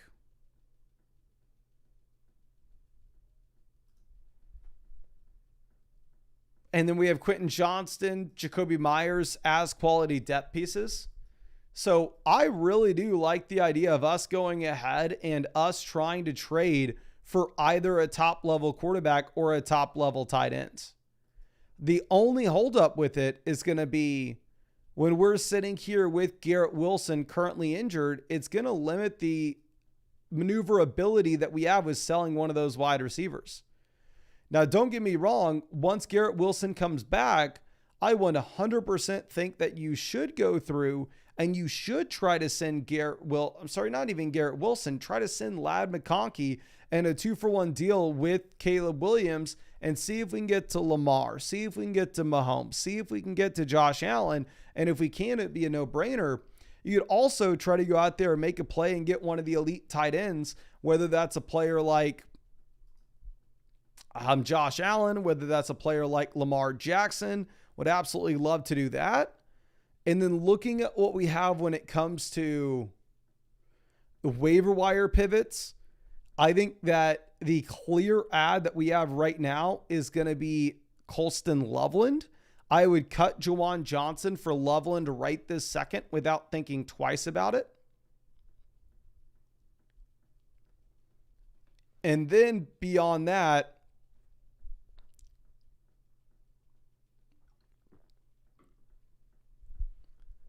yeah, it's just when you get Garrett Wilson, I don't want to sell a running back. I like your running back room. JT, Derrick Henry as auto starts. We're going to have to deal with the Jonathan Taylor bye. And keep in mind that is very much relevant for us considering the fact that you're in a spot in which, we need to be winning these regular season games. We can't just think about the actual fantasy playoffs. So depth at running back will be relevant. We have JT, Derrick Henry as locked and loaded starts. David Montgomery, Kamani Vidal, Aaron Jones are running backs that you're not going to be able to sell for anything, but do serve quality depth purposes. And you're not going to be able to sell Jonathan Taylor or Derrick Henry because then you'd have to rely on one of those unreliable running back depth pieces to just start every week, which we're not wanting to do that. So running back, I really like the way this team's constructed. Again, I would cut Juwan Johnson. I'd pick up Loveland right now. And then in terms of what we'd be looking to do with a trade, I think it makes a ton of sense for you to go and trade a wide receiver with a QB to go ahead and get a quarterback upgrade.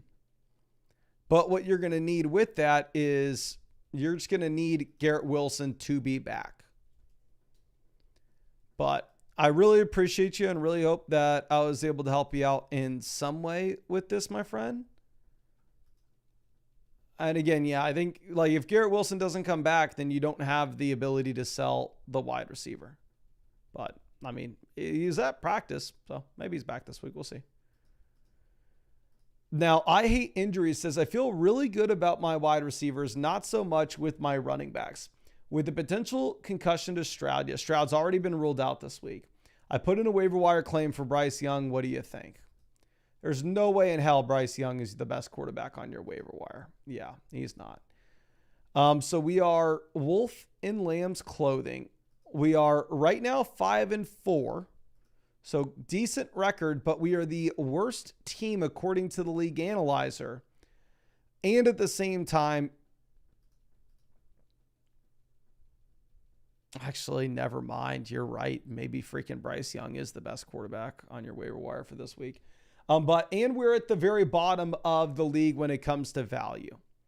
So a couple different things happening here. One, we really need to make sure that we are optimizing for points here in the short term because we need to do everything we can to squeak into the playoffs.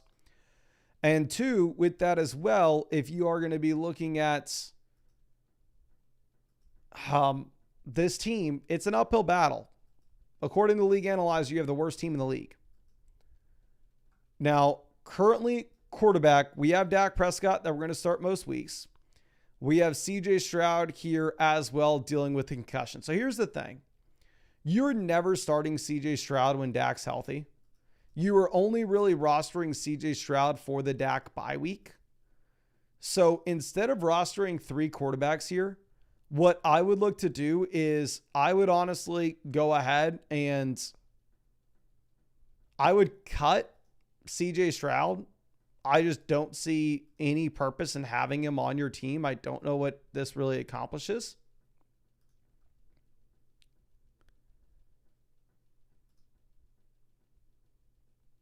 Then looking at the options that you have on the waiver wire, you know what? I would rather start Marcus Mariota or I'd rather start JJ McCarthy this week over Bryce Young. Like Flacco is my instant gut reaction, but Flacco's on bye.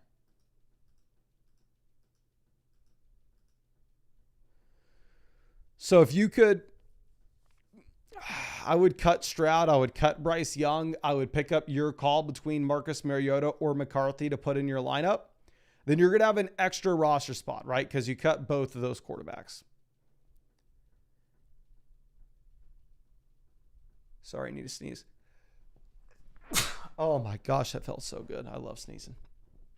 Okay. But anyway, once you get both those quarterbacks, you're going to get another roster spot. I would go ahead and if I were you, I'd pick up Kenneth Gainwell. I'm rostering Kenneth Gainwell on my own team just because we saw the upside that if you were to get an injury to Jaylen Warren, he does look like he can be a must-start running back. So I would cut Stroud, cut Young, pick up one of those quarterbacks, pick up Kenneth Gainwell. Going over to running back, outside of that, we have Trevion. You kind of get lucky with Jordan Mason being startable now with the Aaron Jones injury.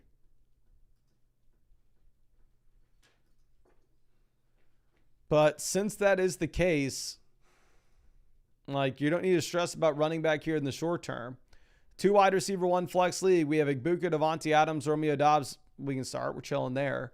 And then we have the tight end that we can start with Dallas Goedert. And you don't have enough expendable depth at running back or wide receiver to really make a trade and upgrade one of the onesie positions. So I don't think your team's good. Like, I'm just going to be completely honest with you, right? Because I think that's going to help the team the most if that's my number one goal, is helping the team. Be completely honest, I don't think your team is good enough to go out there and trade for a better tight end, to go out there and trade for a better running back too. You don't have expendable depth down there on the bench that another team would be excited to trade for. So with that in mind, like what I think you should be looking at is I think we should just be looking at those waiver wire pivots. How do we make the team with those minor moves the best it possibly can be? In my mind, that's rostering these high upside running backs. So again, cut the 2 quarterbacks, pick up like Mariota instead as a streaming option. Then running back, I would cut the other quarterback, pick up Kenneth Walker. I don't know if you ever start Josh, since Godwin wasn't at practice, I'm not going to tell you to pick up Godwin. But if you do have an open roster spot when you move Tucker Kraft to the IR or just cut Tucker Kraft, I would pick up Colston Loveland as well and roster him and Goddard because Loveland does have a ton of upside. And yeah, I'm sorry, but I don't necessarily know if your team is good enough to go out there and trade for a better quarterback or better tight end. I think you're just kind of rolling with what you got here, but I really appreciate you and really hope that I was able to help you out in some way with this, my friend. Now, let's move this over to our next question. This is Bengals fan since '05. Okay. Says WSP. Don't know what that means. I've been trying to get to trade for a good running back, but nobody seems to want to. Who should we target and for who? I don't mind letting it ride with my wide receivers, but I feel like we need an upgrade at running back to win the league. Keep up the great content. Really appreciate you, my guy. We are the number one team in this league, according to the league analyzer. We are 6-3. We've scored the second most points in this league. 2 teams in this league that are 7-2. But again, according to the league analyzer, we have the best team going into the future. Now, taking a look at this, a big reason why, according to the analyzer, we have the best team in the league, however, we haven't scored that many points, is it's banking in that we have value with Bucky Irving that, again, hasn't really come to fruition yet. It's because Bucky hasn't played. But if you're looking at this setup here, like, you have a damn good team. This is a start 8 format. So realistically, you can get 4 wide receivers into your starting lineup here weekly. Quarterback, we have the combination of Daniel Jones and Jared Goff. We can play the matchups with these 2 quarterbacks, and we can do so comfortably. Now, going over to running back, we have Bucky, Etienne, Kyle Monangai, and Rachaad White. You have Jordan Mason for free sitting out there on the waiver wire. For me, here's what I'm actually going to try to do. I know, again, you're wanting to upgrade running back, and I completely understand why, and it is understandable with your team. But I don't necessarily think that's best done through trade. I think with how your team's laid out, you could realistically just go ahead and honestly,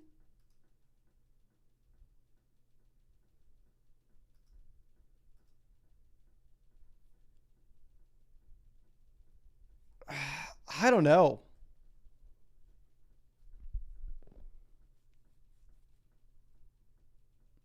I would try to trade for a quarterback, open up a roster spot by sending a wide receiver depth piece or sending Jake Ferguson with Daniel Jones to go get a top level QB, drop the backup QB, and then open up the additional roster spots where you can bring in these handcuff running backs like Jordan Mason and Chuba Hubbard.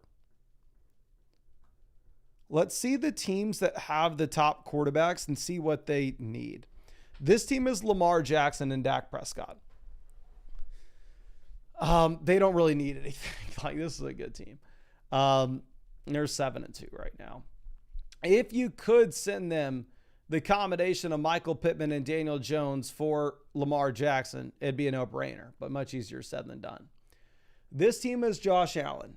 They need a wide receiver. Their wide receiver 3 at the moment is Juwan Jennings. Their wide receiver 2 is Addison. Their wide receiver 1 is Rome. If you could send them the combination of Michael Pittman and Daniel Jones, honestly, I would offer them Pittman, Daniel Jones, and Jake Ferg. Send all 3 of those names and see if we can go get the elite quarterback. I would go ahead. I would offer it to the team that has Mahomes as well. I would offer it to the team that has Jalen Hurts. And if you can sell that wide receiver depth piece and get the elite quarterback, then all of a sudden, again, you would sell one wide receiver. You would get rid of one wide receiver to upgrade the quarterback position. That would allow you to drop the backup quarterback, and then you can open up the roster spot and pick up Jordan Mason and pick up Chuba Hubbard for free. The other thing that would be very clear for a team like this needing to do is seeing if you can go ahead and seeing if you can sell one of the tight ends. We have Trey McBride and Jake Ferg. We had Jake Ferg as that sell-high candidate a couple weeks ago with Lamb coming back. If we can go through and look at some of these teams and just find any upgrade, honestly, at running back or upgrading from Pittman, it will give you more leverage on the wide receiver you could sell to upgrade elsewhere. Like here with this team, they have Theo Johnson, and maybe they would want Jake Ferg. If you could try to offer them Travis Etienne and Jake Ferg for Kyron Williams, I would.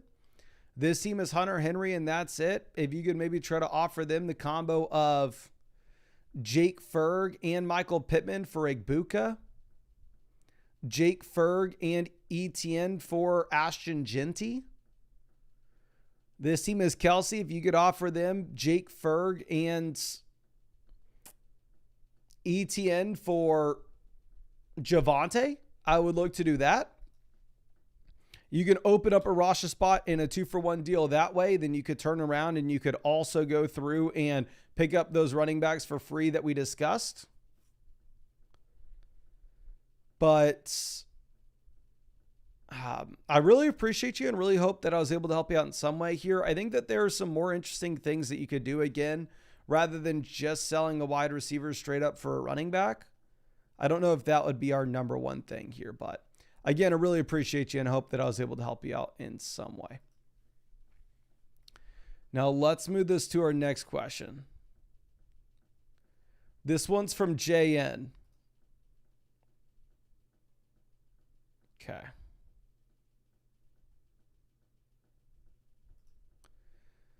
Oh, we need to log out and log back in. Just give me 1 second to do this so we can keep this show going.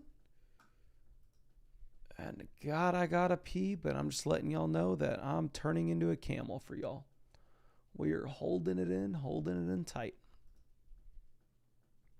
Okay. Now, let's move this back over. So this is from JN. It says we have Godwin, Gadsden, Dart, and Aaron Jones in the transactions at the moment. Just overpaid for Puka, Keenan, in a trade of Sutton, Achane, Pittman, Judkins because I had the depth. It's an 8-team start 8 double flex. So here's the thing. 8-team league, there is no overpaying for Puka Nacua.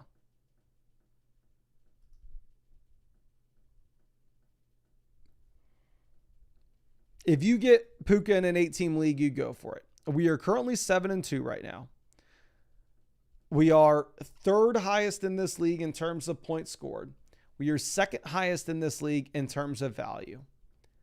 I'm going to assume that this is a league in which you don't need to start a tight end. Actually, maybe you do because you're the only one not rostering a tight end. I know you said you have Gadsden in the transactions right now. Obviously, Gadsden would be somebody that we are wanting to pick up. Okay. Now, Jackson Dart, Jordan Love being your 2 quarterbacks, horrible. 10-team format, fine. 12-team format, good. 8-team league for these to be your 2 quarterbacks, this is the number one problem with your team. Very clearly, what we should be looking to do is trying to sell a wide receiver and go and get an upgrade to a top-level quarterback. And realistically, in your league, there should be some of these teams with multiple top options. This team is Josh Allen and Bo Nix. Is there a world in which you can send them Devonta Smith and Jackson Dart for for Josh Allen? This team is Lamar and Dak Prescott. Can you send them Devonta Smith and Jackson Dart to go and get Lamar? This team is Mahomes and Baker Mayfield. Can you send them Devonta Smith and Dart? Hell, throw in Xavier Worthy if they want Worthy and go get Mahomes? Realistically, if we were looking at making a move, it's how do you get an upgrade at quarterback? The other thing that I would say would be interesting is if I were you, I wouldn't be picking up Aaron Jones.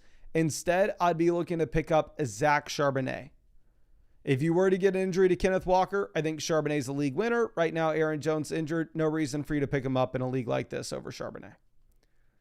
And I would also probably drop Jacoby Myers in a league like this, my guy, where you have Xavier Worthy as your wide receiver 6.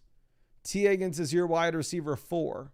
You have Puka and CeeDee Lamb both on the same team. There's no worlds in which you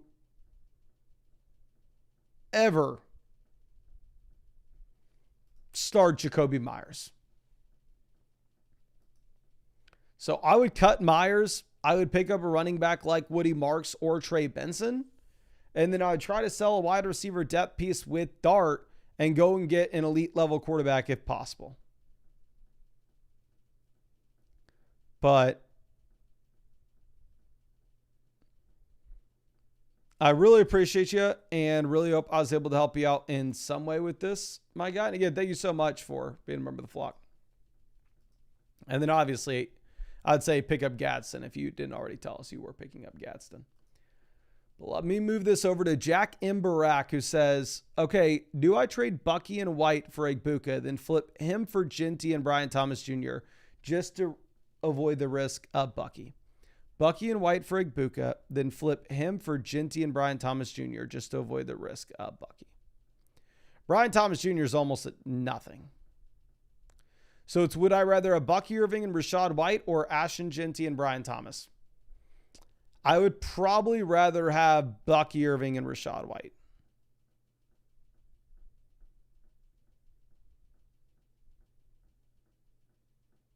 So, I don't love that idea. Again, it'd be different if you didn't have Rashad White, if you didn't have that guarantee, but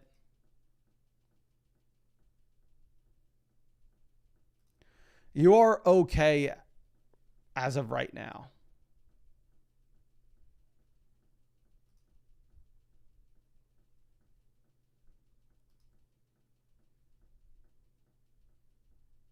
So, yeah, I would say probably no to all those deals. Like Brian Thomas is averaging fewer than 11 points per game, and he's currently dealing with the high ankle sprain. He is just a name, and that is legitimately it. Okay. Let me refresh this, see if we have any more questions.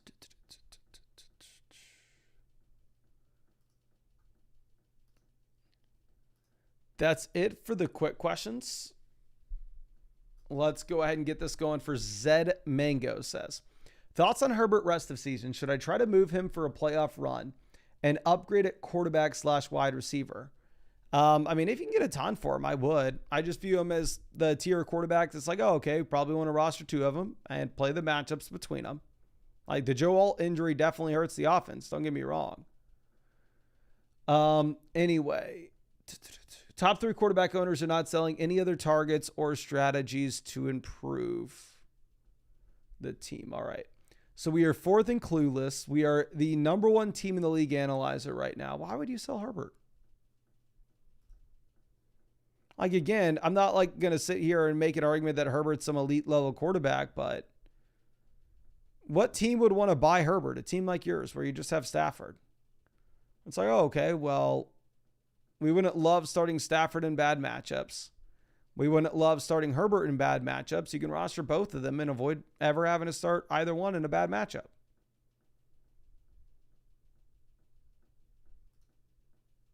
So I don't exactly know what would it accomplish selling Justin Herbert? Who's going to be more excited about having Justin Herbert on their team than you are? Like, I would leave this as is, to be honest. Okay. Now, running back, you have Jacobs, Bucky, Ginty. I'd say if you were a 3-6 team, probably wanting to go ahead and throw Bucky Irving on the trade block and see what you could get. But being 6-3, You're absolutely chilling here. Wide receiver, you have St. Brown, London, Diggs, Ricky Pearsall. Tight end, you have McBride, Loveland, Harold Fannin. You have an incredible team. Literally across the board. If I were to do anything with you, I know you were saying the top 3 teams with quarterbacks aren't selling their quarterbacks. That would have been my move. My move would have been like, let's send Justin Herbert and get an upgrade at wide receiver.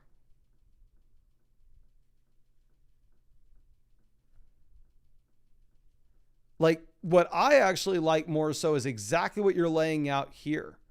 Is if you're selling Herbert to up tier at quarterback by selling the wide receiver piece, especially knowing that this is a 2 wide receiver single flex format. Yeah, so I mean, if you could send Herbert and Diggs and go get Jalen Hurts, go get Mahomes, go get Allen, go get Lamar, it'd be an absolute no-brainer. And I would be willing to throw in Loveland, throw in Fannin, throw in Ja'Cory Krosky-Merritt, because based off how good your team is, realistically, it wouldn't hurt. Like, who cares? You're never starting those names. You have Trey McBride. So the deal that you want to make, you're not selling your running back because we don't know if Bucky's coming back. So, and you're 6-3, so you can afford to wait for it. So you're fine.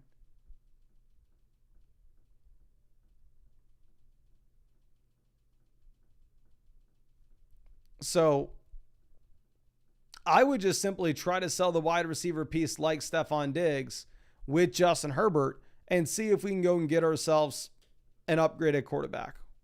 That's what I would look to do. But I really appreciate you and really hope that I was able to help you out here in some way with this. And then obviously, if there's any deal that we could ever make by selling a tight ends to a team that desperately needs some tight end help, like if say the teams in your league initially deny the deal where you're trying to send them Stephon Diggs, right?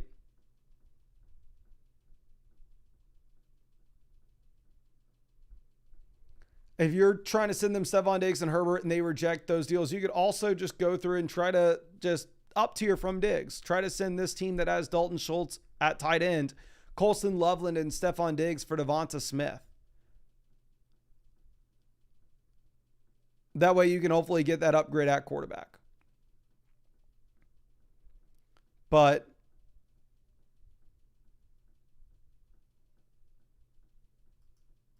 I really appreciate you and really hope that I was able to help you out in some way with this. Again, my guy. But yeah, don't look to upgrade at wide receiver. If anything, you're selling your backup tight ends. You're selling a wide receiver depth piece to upgrade at quarterback.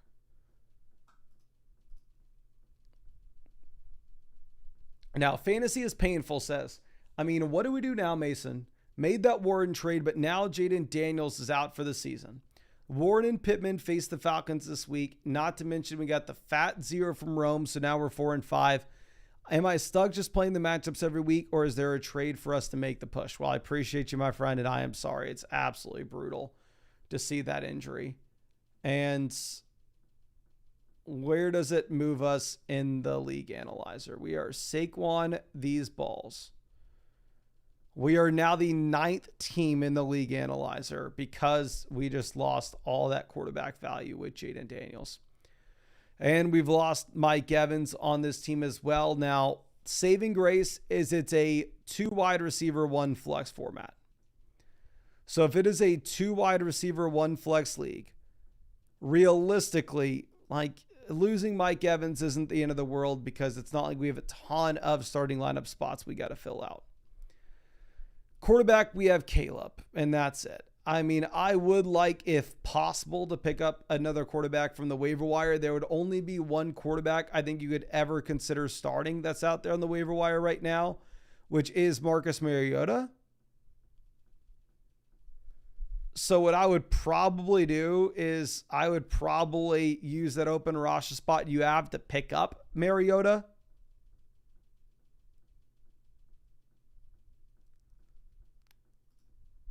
Going over to running back, I think I would drop Kareem Hunt for Baishal Tutin.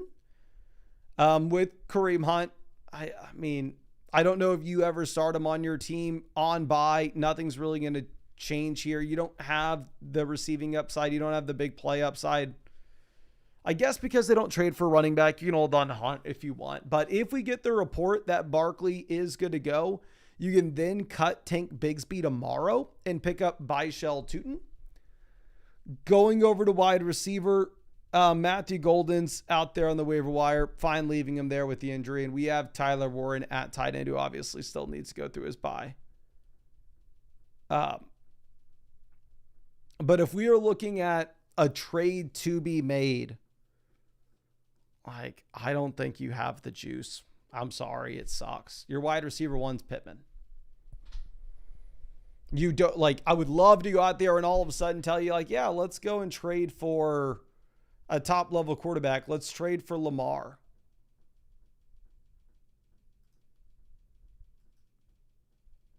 But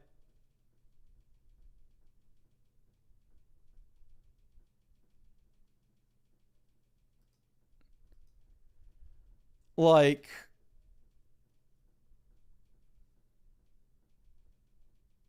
how, like, what, you don't, who is expendable on your team that somebody is willing to trade for? I guess the one thing that you could consider here, I wouldn't even do that. I would say in some leagues, you can go to the waiver wire and very easily find a viable tight end. Like in my league, TJ Hawkinson's on the waivers. So I would probably be willing to go out there and on a team like this, tell you to sell Tyler Warren and Caleb Williams to go get the QB upgrade. But realistically,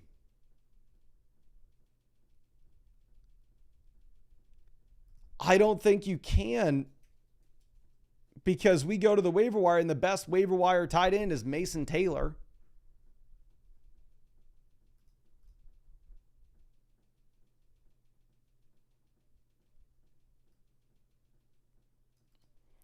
So I think you leave this team as is. I think you pick up Mariota probably to have that second option if Caleb has a horrible matchup against like Houston as an example, and then you have a beautiful matchup for Mariota against Dallas. You could see yourself starting Mariota instead. I would churn the running backs at the bottom end of this team, but I don't think there's a trade to be made, because with the injuries that your team has suffered, which, I mean, it just sucks to say, but it's the reality of the situation we're living in.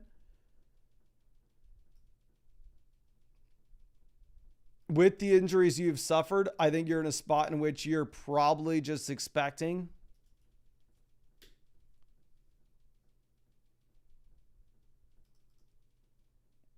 to have to churn the waiver wire. You're no longer like a strong team in the league. We're not exactly a bottom feeder, but kind of. But I wish I had more for you, my friend. Again, I'm very sorry. I know this was maybe not what you were looking for, but I really appreciate you, and stick it out, my guy. I know that Daniel's injury sucks. But let me refresh here. I am probably going to call this live stream here, ladies and gentlemen. I've been trying to make it as long as we can. Let me send out some free questions in the chat real quick, just for the people who stuck here with us to the very end. And also with that as well, of course, if you wanted to get guaranteed free questions for these live streams, I live stream every single day answering your free questions. You can find the link to Underdog Fantasy in the description, in the comment section, in the live chat. If you sign up with code FLOCK, you will get $100 added to your account after you play your first 5. And on top of that, you will get a free Ashton Genty pick, higher, lower, half a total yard for that Thursday night game. And you'll get free questions in these live streams. And again, I'm live streaming, answering your free questions every single day until Christmas. Underdog Fantasy has been the only sponsor of this channel for 5 years. They're available in almost every single state. And that link's in the description and live chat. But let me pick out a couple people to send some free questions over to. We got Luis Castro doing the weird ass thing with his eyes. Luis Castro, let me see if I can find you, my guy. I cannot. I don't know if you used code FLOCK when you signed up to the site. Let me double check your username here. Luis. If you did not use code FLOCK, you can add that to your account page. That way next time if you win something, I can find you. Let me send this over to Kill a Whale. Just sent you over a free trade question. Appreciate you hanging out with us in this live stream, my friend. And let me send something out to Jay Chow as well. Jay Chow, I see that you have 2 accounts on the site. I'm going to send it to the, there's 2 of them created in 2023. I'll send it to both of them. Appreciate you sticking with us for so long. Okay. But yeah, I think that's all I got for this stream, ladies and gentlemen. I will be live again tomorrow before the games, reviewing teams, the whole 9 yards. Hope to see you there. And yeah, thank you so much for everything.